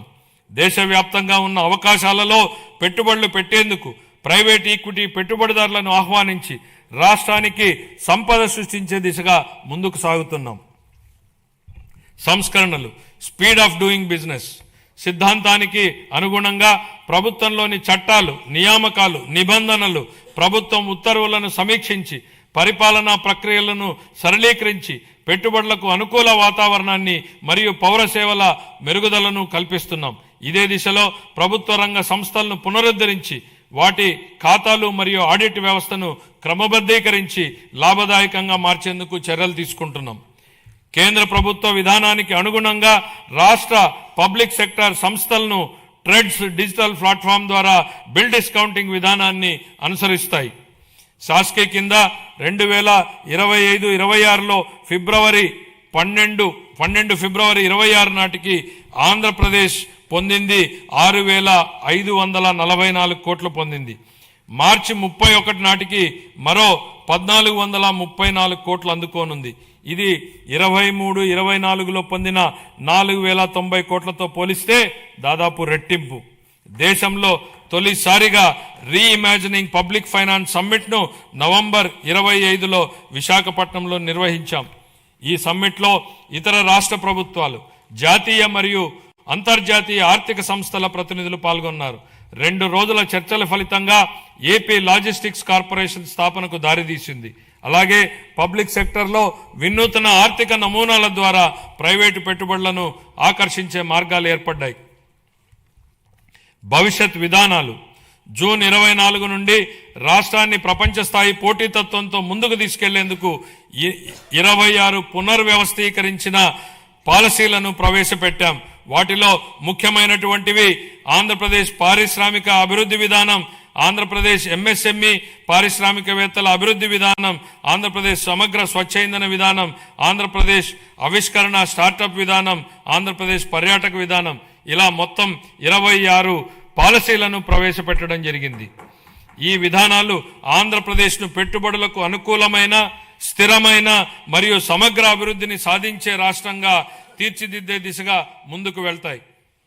పరిశ్రమలు, మౌలిక సదుపాయాలు, పెట్టుబడులు, సమాచార సాంకేతికం, ఎలక్ట్రానిక్ కమ్యూనికేషన్, ఆవిష్కరణలు మరియు భవిష్యత్ సంసిద్ధత. నేడు కృషి చేసిన వారిదే రేపటి భవిష్యత్తు అన్నటువంటి సూక్తిని గుర్తు చేస్తూ, నేటి పెట్టుబడే రేపటి ఉపాధి అని మేము విశ్వసిస్తున్నాం. వ్యూహాత్మక ప్రణాళికలు మరియు నిరంతర సంస్కరణల ద్వారా ఆంధ్రప్రదేశ్ను పరిశ్రమలు మరియు ఆవిష్కరణలకు అగ్రగామి గమ్యస్థానంగా నిలబెట్టేందుకు కట్టుబడి ఉన్నాం. 2019-24 మధ్యకాలంలో పారిశ్రామిక విధానం పూర్తిగా దెబ్బతింది. అయితే మా ప్రభుత్వ అచంచల కృషితో కేవలం 18 నెలల్లో బ్రాండ్ ఆంధ్రప్రదేశ్ని పునరుద్ధరించాం. జూన్ 24 నుండి 9.68 లక్షల కోట్ల విలువైన 1.19 లక్షల పెట్టుబడి ప్రతిపాదనలు ఆమోదించబడి 5.41 లక్షల ఉద్యోగ అవకాశాల సృష్టికి మార్గం సుగమమైంది. మా విజన్ ప్రపంచంతో పోటీ, స్థానికంగా చేయూత. Compete globally, care locally. ఇటీవల నిర్వహించిన గ్లోబల్ పార్ట్నర్షిప్ సమ్మిట్ 25లో 13.25 లక్షల కోట్లకు పైగా పెట్టుబడి ఒప్పందాలు కుదిరాయి. 16.13 లక్షల ఉద్యోగాల సామర్థ్యంతో 610 MOUలు సంతకం చేయబడ్డాయి. ప్రస్తుతం దేశంలో అతి పెద్ద సింగిల్ FDI పెట్టుబడిని ఆకర్షించిన రాష్ట్రంగా ఆంధ్రప్రదేశ్ గురించి ప్రపంచం మాట్లాడుతోంది. గట్టి అంతర్జాతీయ, జాతీయ పోటీ మధ్య విశాఖపట్నంలో గూగుల్ సంస్థతో $15 బిలియన్ విలువైన AI ఆధారిత డేటా సెంటర్ స్థాపనకు ఒప్పందం కుదుర్చుకున్నాం. గౌరవ మంత్రి శ్రీ నారా లోకేష్ గారు బ్రాండ్ చంద్రబాబుని సమర్థవంతంగా వినియోగించి ఈ చారిత్రాత్మక ఒప్పందాన్ని సాధించారు. ఆయనను ఆంధ్రప్రదేశ్ చీఫ్ జాబ్ క్రియేటర్గా కొనియాడటం సముచితం. అదనంగా అనకాపల్లిలో సమగ్ర ఉక్కు కర్మాగారం, నక్కపల్లిలో బల్క్ డ్రగ్ పార్క్, సమగ్ర సౌర సెల్ ప్రాజెక్ట్, 500 CBG ప్లాంట్లు, కాకినాడలో గ్రీన్ అమోనియం ప్రాజెక్ట్, ఓర్వకల్లులో సెమీకండర్ యూనిట్ వంటి ప్రముఖ పెట్టుబడులని ఆకర్షించగలిగాం. ప్రతి అసెంబ్లీ నియోజకవర్గంలో 1 చొప్పున 175 MSME పార్కులు మరియు కృష్ణపట్నం, ఓర్వకల్లు, కొప్పర్తి పారిశ్రామిక నోడలు అభివృద్ధి చెందుతున్నాయి. రామాయపట్నం 75%, మూలపేట 65%, మచిలీపట్నం 50%, కాకినాడ SEZ పోర్టు 32% వంటి కొత్త పోర్టులు ప్రాజెక్టులు వేగంగా పురోగమిస్తున్నాయి. 1523 కోట్లతో ఫేజ్ 1 మత్స్యకార హార్బర్ల ఆధునీకరణ పనులు ముగింపు దశలో ఉన్నాయి. అలాగే సాగర్మాల 2.0 సహకారంతో ఫేజ్ 2 హార్బర్లను EPC పద్ధతిలో పునఃటెండర్ చేసి సకాలంలో పూర్తి చేయడానికి చర్యలు చేపట్టాం. భోగాపురం గ్రీన్ఫీల్డ్ విమానాశ్రయాన్ని అల్లూరి సీతారామరాజు అంతర్జాతీయ విమానాశ్రయంగా మార్చబడింది. ఇది 97% పూర్తి అయ్యింది. కర్నూలు జిల్లాలో ఓర్వకల్లో 300 ఎకరాల్లో దేశంలో తొలి సమగ్ర డ్రోన్ సిటీని అభివృద్ధి చేస్తున్నాం. రతన్ టాటా ఇన్నోవేషన్ హబ్ను రాష్ట్ర ప్రధాన నవకల్పనల వేదిక స్థాపించబడింది. అమరావతి క్వాంటమ్ వ్యాలీ మరియు క్వాంటమ్ కంప్యూటింగ్ సెంటర్ స్థాపన ద్వారా ఆంధ్రప్రదేశ్ డీప్ టెక్ రంగంలో అగ్రగామిగా నిలుస్తోంది. 1990లో ఐటీ విప్లవం ద్వారా లాభపడిన తరానికి పోలికగా నేటి యువత రేపటి సాంకేతిక విప్లవాల ద్వారా లాభపడనున్నారు. 36 పైగా శాఖలు, 139 డేటాబేస్ల సమగ్ర సమన్వయంతో ఏపీ స్టేట్ డేటా లేక్ ద్వారా డేటా ఆధారిత పరిపాలనను బలోపేతం చేశాం. మనమిత్ర వాట్సాప్ సేవలను 150 నుండి 900కు పైగా పెంచి పౌరులకు వేగవంతమైన సేవలు అందిస్తున్నాం. దీని ద్వారా పౌరుల ప్రభుత్వ కార్యకలాపాలు భౌతిక సందర్శన గణనీయంగా తగ్గడమే కాకుండా నిర్ధారించిన సమయంలో పౌర సేవలను పొందగలుగుతున్నాం. 1 ఏప్రిల్ 26 నుండి చేనేత కార్మికులకు నెలకు 200 యూనిట్లు, పవర్లూమ్ కార్మికులకు 500 యూనిట్ల వరకు ఉచిత విద్యుత్ అందించనున్నాం. దీనివల్ల 1,00,000కు పైగా కుటుంబాలు లాభపడతాయి. పరిశ్రమలు, వాణిజ్య శాఖకు 3,161 కోట్లు, మౌలిక సదుపాయాలు పెట్టుబడుల శాఖకు 1,283 కోట్లు, సమాచార సాంకేతికం కమ్యూనికేషన్ శాఖకు 536 కోట్లను ప్రతిపాదిస్తున్నాను. పౌర సరఫరాల శాఖ దీపం 2.0 కింద 1.8 కోట్ల మహిళలకు సంవత్సరానికి 3 ఉచిత ఎల్పిజి సిలిండర్లను అందిస్తూ 2,897 కోట్లను వారి ఖాతాల్లో జమ చేశాం. ధాన్యం కొనుగోళ్లలో దేశానికే ఆదర్శంగా నిలిచాం. 12 ఫిబ్రవరి 26 నాటికి 8.54 లక్షల రైతు ఖాతాల్లో 10,580 కోట్ల రూపాయలు జమ అయ్యాయి. ఒకే రోజులో అంటే 24 గంటల్లోనే రికార్డు స్థాయిలో 99,740 కోట్ల నగదు వారి ఖాతాల్లోకి జమ చేయడం జరిగింది. అందులో 55% మొత్తాన్ని 8 గంటల్లో చెల్లించడం మా వేగం, పారదర్శానికి నిదర్శనం. 26-27 ఆర్థిక సంవత్సరానికి పౌర సరఫరాల శాఖకు 3,821 కోట్ల రూపాయలను కేటాయింపును ప్రతిపాదిస్తున్నాను.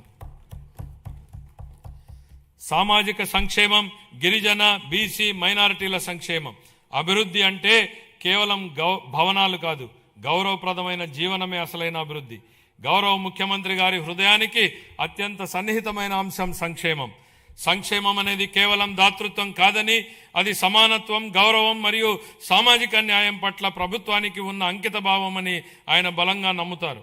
సంక్షేమ కార్యక్రమాలను స్వర్ణాంధ్ర 20-47 లక్ష్యాలతో అనుసంధానిస్తూ విద్య, ఆదాయ భద్రత మరియు ఆత్మగౌరవమే కేంద్ర బిందువుగా ఆయన పాలన సాగిస్తున్నారు.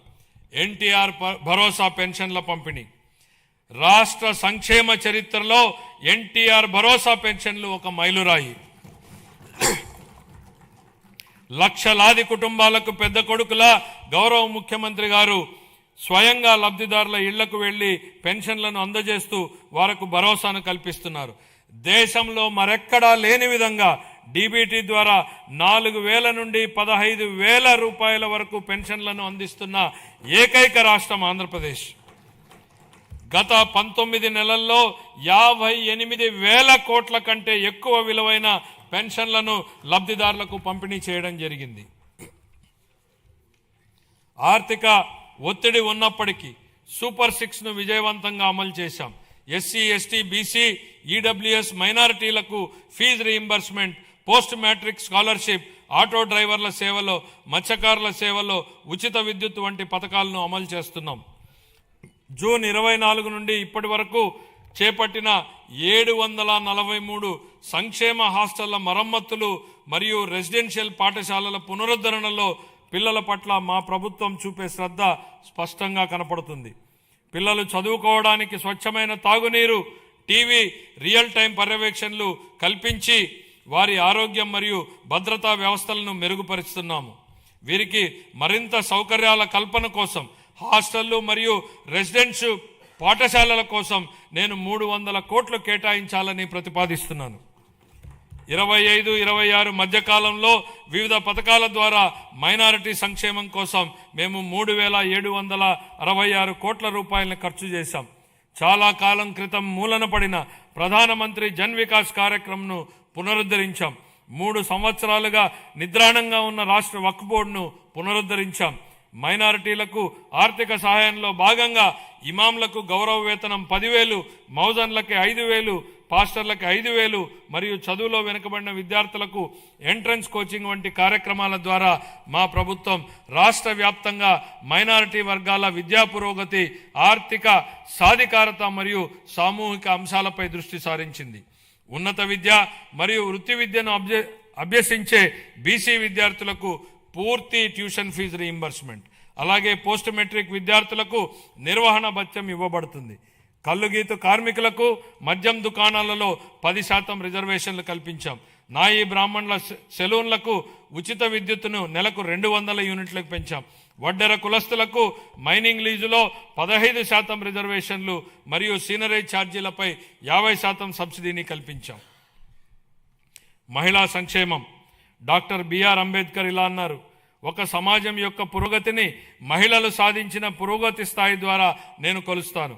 స్వర్గీయ ఎన్టీ రామారావు గారు మహిళలకు ఆస్తిలో హక్కు సమాన వాటా కల్పించగా మా ప్రభుత్వం ఉద్యోగాలు మరియు విద్యా సంస్థల్లో మహిళలకు 33% రిజర్వేషన్లను అమలు చేసింది. స్వర్ణాంధ్ర 2047 దార్శనికతను సాధించడంలో మహిళలు ప్రధాన పాత్ర పోషిస్తారు. సంవత్సరానికి ఆశించిన 15% వృద్ధి రేటును సాధించడానికి ఆర్థిక కార్యకలాపాల్లో వారి భాగస్వామ్యాన్ని పెంచడం చాలా ముఖ్యం. గౌరవనీయమైన ముఖ్యమంత్రి 1 సంవత్సరంలో 1,00,000 మంది మహిళా వ్యవస్థాపకులను సృష్టించాలని లక్ష్యంగా పెట్టుకున్నారు. 1 ఫ్యామిలీ 1 ఎంటర్ప్రెన్యూర్ చొరవ కింద స్వయం సహాయక సంఘాల మహిళలను చిన్న మధ్య తరహా వ్యవస్థాపకులుగా మార్చుతున్నారు. జూన్ 24 నుండి మేము ప్రవేశపెట్టిన అనేక సంస్కరణల ద్వారా మహిళలకు అనేక ప్రోత్సాహాలు అందించాము. ప్రస్తుత సంవత్సరంలో మా ప్రభుత్వం 9,958 అంగన్వాడీ కేంద్రాలను అప్గ్రేడ్ చేసింది. 4,687 మినీ అంగన్వాడీ కేంద్రాలను ప్రధాన కేంద్రాలుగా అప్గ్రేడ్ చేశాం. అప్గ్రేడ్ చేయబడిన అంగన్వాడీ కేంద్రాలలో అంగన్వాడీ సహాయకులను నియమించి వంట సౌకర్యాలు మెరుగుపరచబడ్డాయి. ప్రధానమంత్రి జన్మన్ కింద పీవీటీజీ ప్రాంతాలలో 192 కొత్త అంగన్వాడీ కేంద్రాలు మంజూరు చేయబడ్డాయి. ఇవి 26-27లో పూర్తవుతాయి. అంగన్వాడీ కార్యకర్తలు, సహాయకులు మరియు ఆశా కార్యకర్తలు అంగన్వాడీ కేంద్రాల్లోని పిల్లలకు కీలకమైన సేవలు అందిస్తారు. అందుకుగాను వారి సుదీర్ఘ సేవలను గౌరవిస్తూ మా ప్రభుత్వం వారి పదవీ విరమణ సమయంలో గ్రాట్యుటీని అందించడానికి ఉత్తర్వులు జారీ చేసింది. ముఖ్యమంత్రి గారి నాయకత్వంలో వికలాంగ సమగ్ర అభివృద్ధి కోసం ఇంద్రధనస్సు అనే కార్యక్రమం ప్రారంభించబడింది. ఇందులో భాగంగా ఉచిత బస్సు ప్రయాణం, సబ్సిడీ పథకాల పునరుద్ధరణ, క్రీడా శిక్షణ, గృహ నిర్మాణం, వినికిడి లోపం ఉన్నవారికి ప్రత్యేక డిగ్రీ కళాశాల మరియు దివ్యాంగుల భవనాలు వంటి ప్రధాన అంశాలు ఉన్నాయి.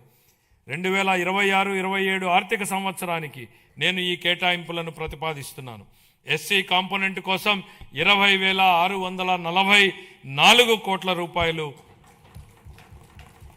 ఎస్టీ కాంపోనెంట్ కోసం 9,190 కోట్లు, బీసీ కాంపోనెంట్ కోసం 51,021 కోట్ల రూపాయలను, మైనారిటీ వర్గాల సంక్షేమం కోసం 6,090 కోట్ల రూపాయలను, మహిళలు, పిల్లలు, వికలాంగులు మరియు సీనియర్ సిటిజన్ సంక్షేమం కోసం 4,582 కోట్ల రూపాయలు. ఉద్యోగుల సంక్షేమం. ఉద్యోగ సంఘాల సలహాలు సూచనలతో కోరిన తర్వాత ఉద్యోగుల భవిష్యత్ నిధి మరియు పెన్షన్ ప్రక్రియలను సజావుగా మరియు కాగితరహితంగా చేస్తున్నాం. ఈ డిపిసి మాడ్యూల్ ద్వారా ప్రమోషన్ ప్రక్రియ ఆన్లైన్ చేయబడింది. ప్రభుత్వ ఉద్యోగులు మరియు పెన్షనర్లకు చాలా కాలంగా పెండింగ్లో ఉన్న బకాయిలను కూడా చెల్లించడం ప్రారంభించింది. 1,100 కోట్ల రూపాయల డిఆర్ బకాయిలను విడుదల చేశాం. జీపీఎఫ్ మరియు జిఎల్ఐ చెల్లింపులు క్రమం తప్పకుండా చేయబడుతున్నాయి. సిపిఎస్ ఉద్యోగులకు వారి పిఆర్ఏఎన్ అకౌంట్లో ప్రభుత్వ వాటాతో కలిసి ఎప్పటికప్పుడు కాంట్రిబ్యూషన్ జమ చేస్తున్నాం. మహిళా ఉద్యోగులకు వారి వృత్తి మరియు వ్యక్తిగత జీవితాలలో సమతుల్యతను పెంపొందించే దిశగా సర్వీసులో ఎప్పుడైనా పిల్లల సంరక్షణ సెలవులను పొందేందుకు వీలుగా పిల్లల వయోపరిమితిని తొలగించాము. ఉద్యోగి ప్రమాదవశాత్తు మరణించిన సందర్భంలో ప్రభుత్వ నిబంధనలకు మించి వారికి బీమా ప్రయోజనాలను అందించడానికి రాష్ట్ర ప్రభుత్వం జీతం ప్యాకేజీ కింద మా ప్రభుత్వం బ్యాంకులతో ఒప్పందం కుదుర్చుకుంది. మా ప్రభుత్వం వివిధ కేటగిరీలలో 30,607 ప్రభుత్వ ఉద్యోగాలను భర్తీ చేసింది. గత ప్రభుత్వ హయాంలో ఆరోగ్య రంగం గత ప్రభుత్వ హయాంలో బకాయిలు చెల్లించని కారణంగా ఆరోగ్య వ్యవస్థలు ఇబ్బందులు ఎదుర్కొన్నాయి. దీనితో చాలా కుటుంబాలపై ఆర్థిక భారం మోపబడి ఆర్థికంగా మానసికంగా చాలా బాధపడ్డారు. గత ప్రభుత్వ ఆరోగ్య రంగానికి చెల్లించవలసిన 6,486 కోట్ల రూపాయలు బకాయిలను చెల్లించకుండా వదిలేసింది. వీటిలో ఎక్కువ భాగం మా ప్రభుత్వం చెల్లించి ప్రజలకు ప్రభుత్వం మీద విశ్వాసం కల్పించింది. వ్యాధి చికిత్స కన్నా నివారణే ముఖ్యమని మేము నమ్ముతున్నాం. నివారణ వల్ల ఆరోగ్య అవసరాలపై జేబులో నుంచి ఖర్చు గణనీయంగా తగ్గిస్తుంది. మా ప్రభుత్వం అధికారం చేపట్టిన తర్వాత పౌరుడిని ఆరోగ్య సంరక్షణలో కేంద్రంగా ప్రాజెక్ట్ సంజీవనిని చేపట్టింది. కుప్పంలో సిటిజన్ హెల్త్ స్క్రీనింగ్ పైలట్ కింద 41 రోగ నిర్ధారణ పరీక్షలను కవర్ చేసి 63,867 మంది వ్యక్తులను పరీక్షించింది. 6,300 కంటే ఎక్కువ హైరిస్క్ కేసులను గుర్తించి వాటిని ప్రాజెక్ట్ సంజీవనికి అనుసంధానించింది. 2026-27 సంవత్సరానికి ఆరోగ్య వైద్య మరియు కుటుంబ సంక్షేమ శాఖకు 19,306 కోట్లు కేటాయించాలని నేను ప్రతిపాదిస్తున్నాను. కార్మిక శాఖ కేంద్ర ప్రభుత్వం ప్రవేశపెట్టిన కార్మిక సంస్కరణలకు అనుగుణంగా మా ప్రభుత్వం పాత చట్టాలను సమీకరించి నూతన కార్మిక్ కోడ్స్ను అమలు చేసింది.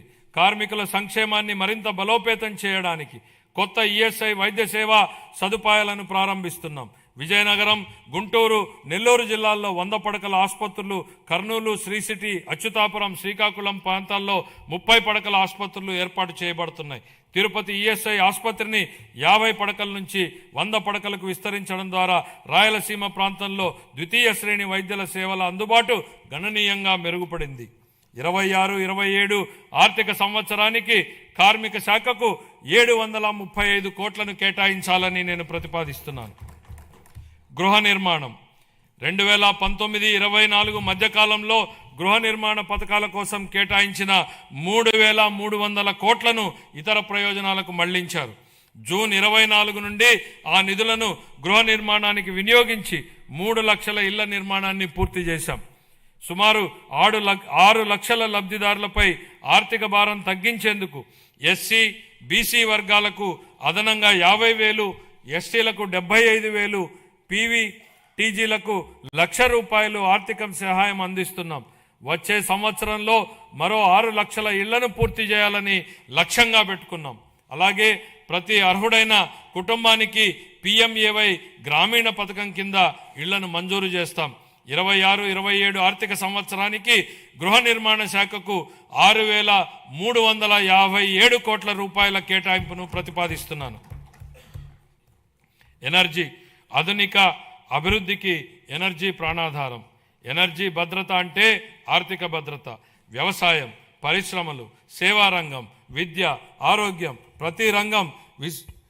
ప్రతి రంగం విశ్వసనీయమైన అందుబాటు ధరల్లో ఉన్న విద్యుత్పై ఆధారపడి ఉంటుంది. గత పాలనలో PPAలను అస్తవ్యస్తంగా రద్దు చేయడం వల్ల అధిక ధరల విద్యుత్ కొనుగోలు చేయాల్సి వచ్చింది. ట్రూ అప్ ఛార్జీల రూపంలో ప్రజలపై భారంగా మారింది. మా ప్రభుత్వం సరైన విద్యుత్ కొనుగోలు విధానాలు, స్వీయ ఉత్పత్తి పెంపు ద్వారా ఈ రంగాన్ని స్థిరీకరించింది. ఫలితంగా టారిఫ్ సవరణలు చేసి లబ్ధిని వినియోగదారులకు అందించగలిగాం. ప్రస్తుత సంవత్సరంలో వ్యవసాయ విద్యుత్ సబ్సిడీగా 11,000 కోట్లకు పైగా విడుదల చేసి 22.5 లక్షల మంది రైతులకు లబ్ధి చేకూర్చాం. అలాగే ఆక్వా టారిఫ్ సబ్సిడీగా 890 కోట్ల రూపాయలను విడుదల చేసి 48,500 మంది ఆక్వా వినియోగదారులకు మద్దతు ఇచ్చాం. BPL వృత్తిదారులకు సబ్సిడీ టారిఫ్లు కొనసాగిస్తున్నాం. సమగ్ర స్వచ్ఛ ఇంధన విధానం కింద 24 నుండి 2.88 లక్షల కోట్ల విలువైన 55 ప్రాజెక్టులను మంజూరు చేశాం. ఇందులో 15.5 గిగావాట్ల సౌరశక్తి, 4.86 వాయుశక్తి, 17.7 గిగావాట్ల పంపుడు స్టోరేజ్ ప్రాజెక్టులను, 1 MMATPA గ్రీన్ హైడ్రోజన్ వంటి ప్రాజెక్టులు ఉన్నాయి. 26-27 ఆర్థిక సంవత్సరానికి గాను ఎనర్జీ శాఖకు 13,934 కోట్ల రూపాయలను కేటాయించాలని ప్రతిపాదిస్తున్నాను. రవాణా, రహదారులు మరియు భవనాలు. గత పాలనలో రహదారుల దుస్థితి కారణంగా ప్రజలు తీవ్ర ఇబ్బందులు పడ్డారు. గుంతలతో నిండిన రహదారులు ప్రమాదాలకు దారితీశాయి. మా ప్రభుత్వం అన్ని వర్గాల రహదారుల మెరుగుదలకు విస్తృతంగా చర్యలు చేపట్టింది. ఈ సంవత్సరం 2499 కోట్లతో 6030 కిలోమీటర్ల రహదారులను అభివృద్ధికి మంజూరు చేయడం జరిగింది. పూర్వోదయ పథకం కింద ఈ బస్సులను పొందేందుకు ప్రయత్నిస్తున్నాం.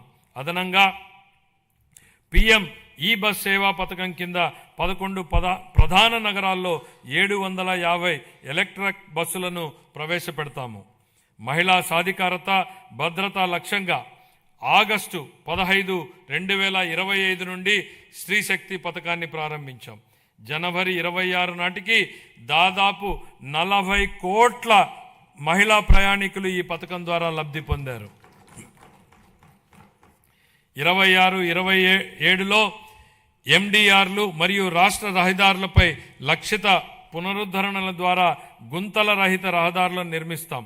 ట్రాఫిక్ నియంత్రణ, భద్రతా ఆడిట్లు, సీసీ కెమెరాలు, రాస్తే సాంకేతిక జోక్యాల ద్వారా రోడ్డు భద్రతను బలోపేతం చేస్తాం.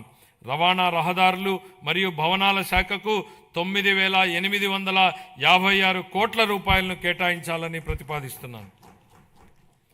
గనులు మరియు భూగర్భ శాఖ గత పాలనలో గనుల రంగం వ్యక్తిగత లాభాల కోసం వినియోగించబడింది. మా ప్రభుత్వం పౌర కేంద్రిత ఖనిజ పాలనకు ప్రాధాన్యత ఇస్తూ జూలై 24లో ఉచిత ఇసుక విధానాన్ని ప్రవేశపెట్టింది. కేవలం ఆపరేషన్ ఖర్చులను మాత్రమే వసూలు చేస్తూ ఇసుకను అందుబాటులో ఉంచింది. ఉచిత ఇసుక విధానం ఉన్నప్పటికీ డిజిటల్ పర్యవేక్షణ, అనుసరణ సంస్కరణల ద్వారా ఈ సంవత్సరం గనుల ఆదాయం 33% వృద్ధిని సాధించింది. యువజనాభివృద్ధి, క్రీడలు, పర్యాటకం మరియు సంస్కృతి ఏపీ పర్యాటక విధానం 24-29 ద్వారా పరిశ్రమ హోదా, మూలధన సబ్సిడీలు, SGST రీయింబర్స్మెంట్లు, స్టాంప్ డ్యూటీ మినహాయింపులు, పారదర్శక భూ కేటాయింపులతో ప్రగతిశీల విధానాన్ని అమలు చేస్తున్నాం. ఏపీ భూపర్యాటక భూ కేటాయింపు విధానం 2025 ద్వారా గణనీయంగా ప్రైవేటు భాగస్వామ్యానికి, క్యారవాన్ టూరిజం మరియు హోమ్ స్టేల రంగాలలో ఆకర్షించడమైనది. 117 MOUల ద్వారా 20,088 కోట్ల పెట్టుబడులను ఆకర్షించి 122,637 ఉద్యోగ అవకాశాలు సృష్టించాం. 6,681 కోట్ల విలువైన ప్రాజెక్టులు అమల్లో ఉన్నాయి. రాష్ట్ర విభజన తర్వాత గరిష్టంగా 428 కోట్ల రూపాయల కేంద్ర పర్యాటక గ్రాంట్ లభించింది. సూర్యలంక, అఖండ గోదావరి, గండికోట, సింహాచలం, బొర్రా గుహలు, అహోబిలం, నాగార్జున సాగర్ వంటి ప్రాంతాల్లో మౌలిక సదుపాయాల అభివృద్ధి జరుగుతోంది. రాష్ట్రం 7 ప్రధాన కేంద్రాలు మరియు 25 పైగా థీమాటిక్ సర్క్యూట్లతో కూడిన బహుముఖ పర్యాటక గ్రిడ్ను అభివృద్ధి చేసింది. సంవత్సరానికి 60 పైగా ఉత్సవాల నిర్వహణ ద్వారా సాంస్కృతిక పర్యాటకాన్ని ఉత్తేజపరిచి ఆంధ్రప్రదేశ్ను భారతదేశంలో అభివృద్ధి చెందుతున్న అనుభవాల రాజధానిగా స్థాపిస్తోంది. తిరుపతిని ప్రపంచ స్థాయి పర్యాటక గమ్యస్థానంగా తీర్చిదిద్దేందుకు కేంద్ర ప్రభుత్వంతో సమన్వయంతో చేస్తూ మౌలిక సదుపాయాలను బలోపేతం చేస్తామని మీకు తెలియజేయడానికి సంతోషిస్తున్నాను. ఈ కార్యక్రమంలో భాగంగా ప్రపంచ స్థాయి పర్యాటక వసతులతో పాటు హోటళ్లతో పాటు వినోద ప్రదేశాలు ఏర్పాటు చేయడం జరుగుతుంది. గోదావరి పుష్కరాల సందర్భంగా యాత్రికులకు భద్రతతో కూడిన ఆధ్యాత్మిక అనుభవం కల్పించేందుకు సమగ్ర ఏర్పాట్లు చేస్తున్నాం. దీనికి ప్రారంభంగా 60 కోట్లను కేటాయించాలని ప్రతిపాదిస్తున్నాం. 26-27 ఆర్థిక సంవత్సరానికి గాను యోజనాభివృద్ధి, పర్యాటకం మరియు సంస్కృతి శాఖకు 439 కోట్ల రూపాయల కేటాయింపును ప్రతిపాదిస్తున్నాను. ఖాతాలు 24-25 ఆంధ్రప్రదేశ్ రాష్ట్రానికి సంబంధించి ఆర్థిక లెక్కలను కంట్రోలర్ అండ్ ఆడిటర్ జనరల్ పరిధిలోని అకౌంటెంట్ జనరల్ కార్యాలయం వారు ఖరారు చేసిన ప్రకారం 24-25 ఆర్థిక సంవత్సరానికి ఆదాయ లోటు 60,285 కోట్లు, ఆర్థిక లోటు 81,362గా నమోదయ్యాయి. ఇవి రాష్ట్ర స్థూల దేశీయోత్పత్తిలో GSDPలో వరుసగా 3.79% మరియు 5.11%గా ఉన్నాయి. సవరించిన అంచనాలు 25-26 ఆర్థిక సంవత్సరానికి సవరించిన అంచనాల ప్రకారం రెవెన్యూ వ్యయం 2,38,021 కోట్ల రూపాయలు కాగా మూలధన వ్యయం 39,498 కోట్ల రూపాయలు. రెవెన్యూ లోటు సుమారు 41,118 కోట్లు రూపాయలు కాగా ఇదే కాలానికి ద్రవ్య లోటు సుమారు 80,567 కోట్ల రూపాయలుగా ఉంది. ఇవి రాష్ట్ర స్థూల దేశీయోత్పత్తిలో వరుసగా 2.33% మరియు 4.57%గా ఉన్నాయి. బడ్జెట్ అంచనాలు 26-27 ఆర్థిక సంవత్సరానికి మొత్తం 3,32,205 కోట్ల రూపాయలను ప్రతిపాదిస్తున్నాను. అందులో ఆదాయ వ్యయం 2,56,143 కోట్ల రూపాయలు, మూలధన వ్యయం 53,915 కోట్లుగా అంచనా వేయబడింది. ఆదాయ లోటు సుమారు 22,002 కోట్లు కాగా ఆర్థిక లోటు సుమారు 75,868 కోట్లుగా ఉండవచ్చని అంచనా. ఇవి రాష్ట్ర స్థూల దేశీయోత్పత్తిలో వరుసగా 1.88 మరియు 3.84% ఉండనున్నాయి. ముగింపు. ఈరోజు మనం ఎంచుకున్న మార్గాలే రేపటి మన భవిష్యత్తును నిర్ణయిస్తాయి. ఈ స్ఫూర్తికి ఈ బడ్జెట్ అర్థం పడుతోంది. ఇది కేవలం మన రాష్ట్రాన్ని రేపటి కోసం సిద్ధం చేసేందుకు ఉద్దేశించింది మాత్రమే కాదు, భవిష్యత్ తరానికి మేలు బాటలు పరిచే బడ్జెట్. ఇది ఆకాంక్షల్ని బాధ్యతల్ని సమతుల్యం చేస్తుంది. ఈ బడ్జెట్ కేవలం వృద్ధి లెక్కలు చెప్పేది మాత్రమే కాదు, ఇది రాష్ట్ర భవిష్యత్ ఆర్థిక గమనాన్ని లక్ష్యాన్ని బలంగా చాటి చెబుతుంది. ఇది కేవలం తాత్కాలిక ఉపశమనం కలిగించేది కాదు, దీర్ఘకాలిక లక్ష్యాల సాధనకు ఉద్దేశించిన దార్శనిక పత్రం. ఆంధ్రప్రదేశ్ను భవిష్యత్ సవాళ్లకు ధీటుగా బలమైన స్వావలంబన కలిగిన రాష్ట్రంగా తీర్చిదిద్దేందుకు రూపొందించిన బడ్జెట్ ఇది. రాష్ట్రం ఇకపై సాగించబోయే ప్రయాణానికి క్రమశిక్షణ, సాహసోపేత నిర్ణయాలు, సమిష్టి కృషి అవసరం. లక్ష్య సాధనలో ఖచ్చితంగా విజయం సాధిస్తామన్న భరోసాతో ఉన్నాం. ఎందుకంటే మన కలలను సాకారం చేయడంలో తిరుగులేని నాయకుడు, దార్శనికుడు శ్రీ చంద్రబాబు నాయుడు గారి నాయకత్వం ఉంది. భారతదేశాన్ని అగ్రస్థానంలో నిలబెట్టేందుకు, తిరుగులేని శక్తిగా తీర్చిదిద్దేందుకు అవిశ్రాంత కృషి చేస్తున్న ప్రధాని శ్రీ నరేంద్ర మోడీ గారి అండదండలు, ఉప ముఖ్యమంత్రి శ్రీ పవన్ కళ్యాణ్ గారి విశ్వసనీయ భాగస్వామ్య సహకారం మరింత ఉత్సాహంతో లక్ష్యాన్ని చేరేలా ప్రేరణనిస్తాయి. ఆ నాయకులిచ్చే స్ఫూర్తి మనల్ని మెరుగైన భవిష్యత్తు వైపు నడిపిస్తుంది. ప్రజలు వేసే ప్రతి ఓటులో వారి ఆశలు, ఆకాంక్షలు నిక్షిప్తమై ఉంటాయి. ప్రతి ఓటు వెనుక ప్రజల ఆకాంక్షల్ని మనం నిరంతరం గుర్తుపెట్టుకోవాలి. వాటిని సాకారం చేసేందుకు ప్రతిరోజు, ప్రతి క్షణం మనం కృషి చేయాలి. పరిపాలన అంటే అధికారం చెలాయించడం కాదు, ప్రజలకు సేవ చేయడం. ఈ బడ్జెట్ను మనం దీని పరిణామాన్ని బట్టి కాకుండా ఎంత నిబద్ధతతో దీన్ని అమలు చేశామన్న దాన్ని బట్టి చూడాలి.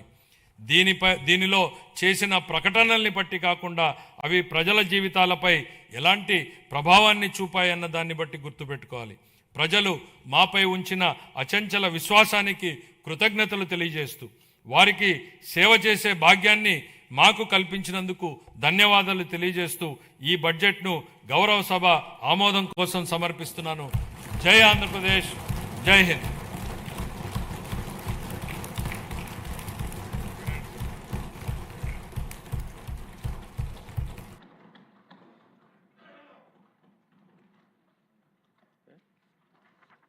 గౌరవనీయులు వ్యవసాయ శాఖ మంత్రి గారు వ్యవసాయ శాఖ బడ్జెట్ ప్రవేశపెడతారు.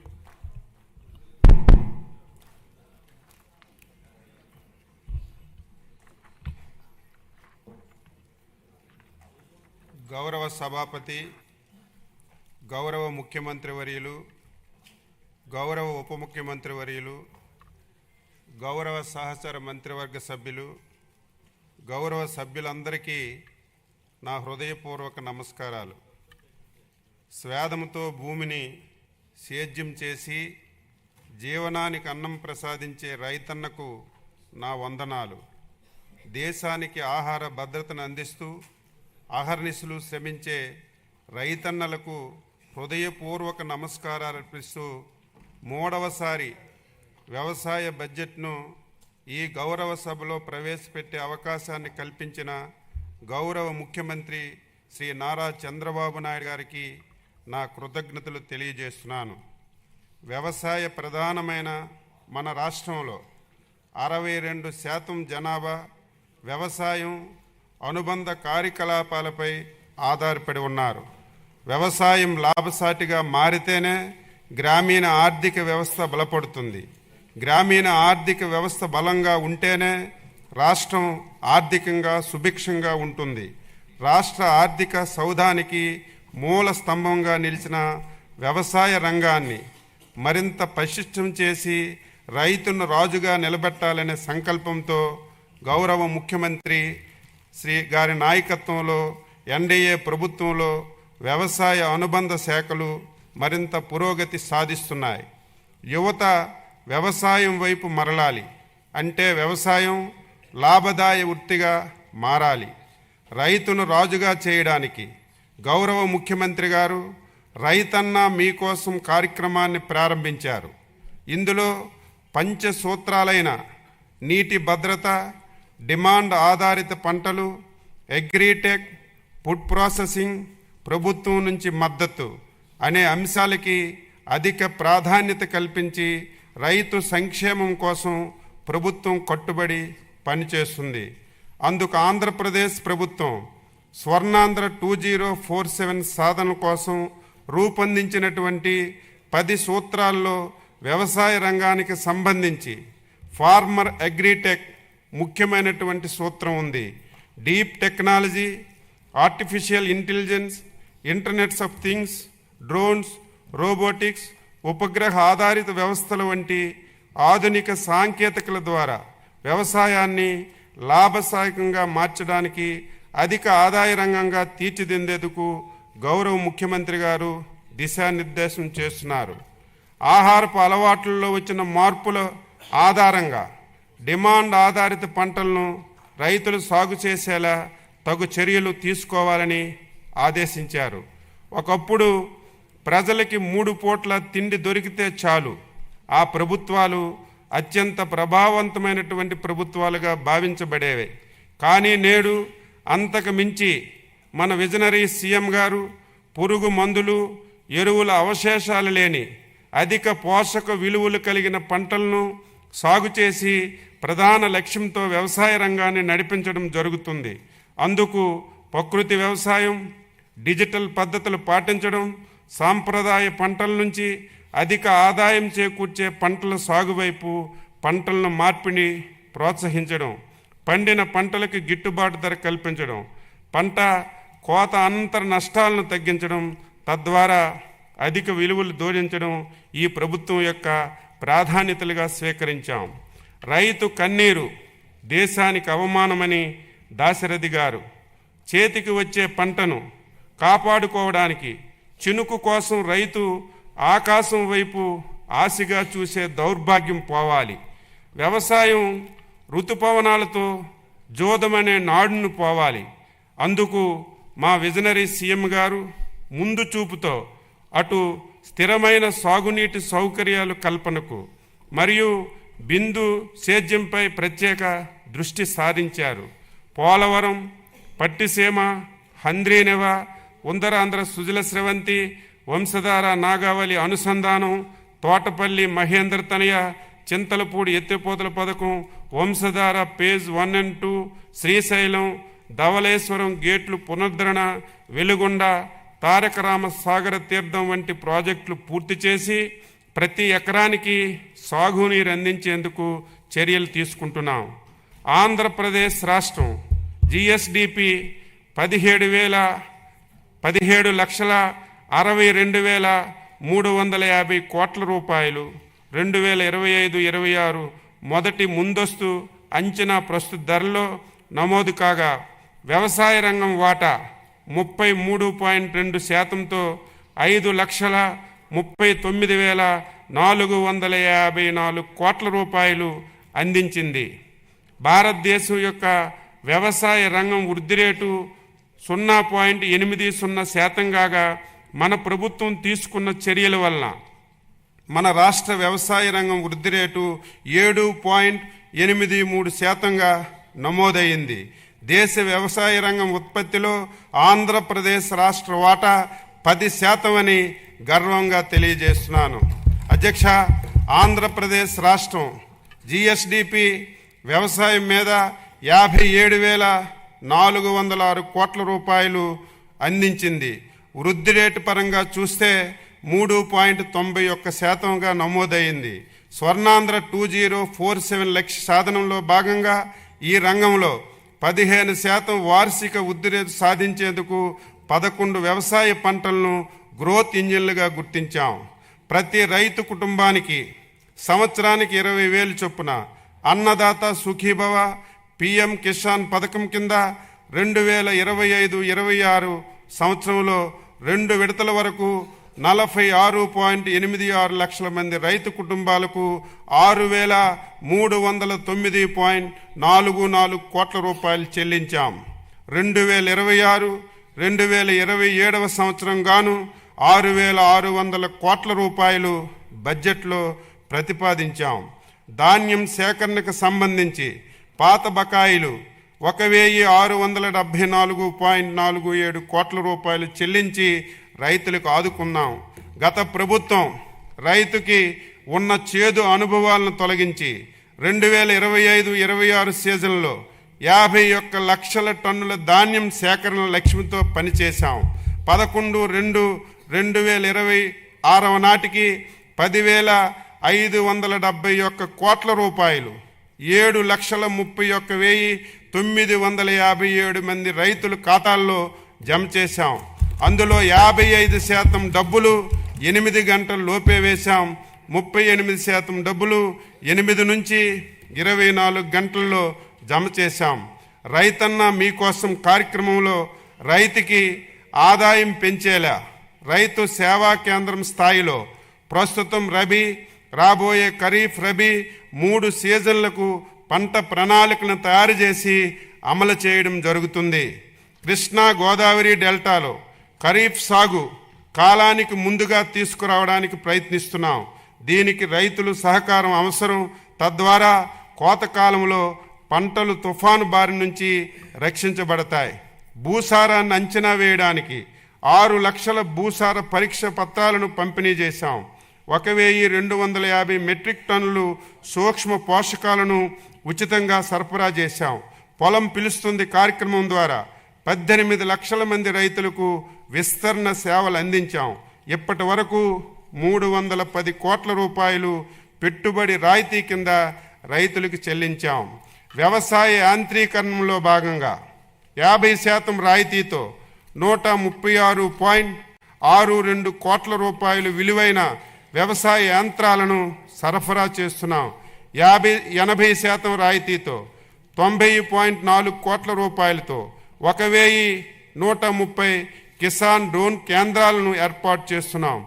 ఏపీఏఐ ఎంఎస్ 2.0 యాప్ ద్వారా వ్యవసాయ యంత్ర పరికరాలను అద్దె ప్రాతిపదికన రైతులే స్వయంగా పొందే అవకాశం కల్పించాం. 2026-27 బడ్జెట్లో వ్యవసాయ యాంత్రీకరణకు 139.65 కోట్ల రూపాయలు ప్రతిపాదించాం. గత సంవత్సరం 182 కోట్ల రూపాయల రాయితీతో నాణ్యమైనటువంటి విత్తనాలు పంపిణీ చేశాం. 2026-27 సంవత్సరంలో విత్తన రాయితీకి 240 కోట్ల రూపాయలు ప్రతిపాదించాం. 2025-26లో 37.53 లక్షల మెట్రిక్ టన్నులు ఎరువులు సరఫరా చేయగా 2026-27లో ఎరువులు బఫర్ స్టాక్ నిర్వహణ గురించి 40 కోట్ల రూపాయలు ప్రతిపాదించాం. రసాయన ఎరువుల వినియోగాన్ని తగ్గిస్తూ సేంద్రియ ఎరువుల వాడకాన్ని ప్రోత్సహిస్తున్నాం. ఇంటిగ్రేటెడ్ అగ్రి ల్యాబుల నిర్వహణకు 4.66 కోట్ల రూపాయలను ప్రతిపాదించాం.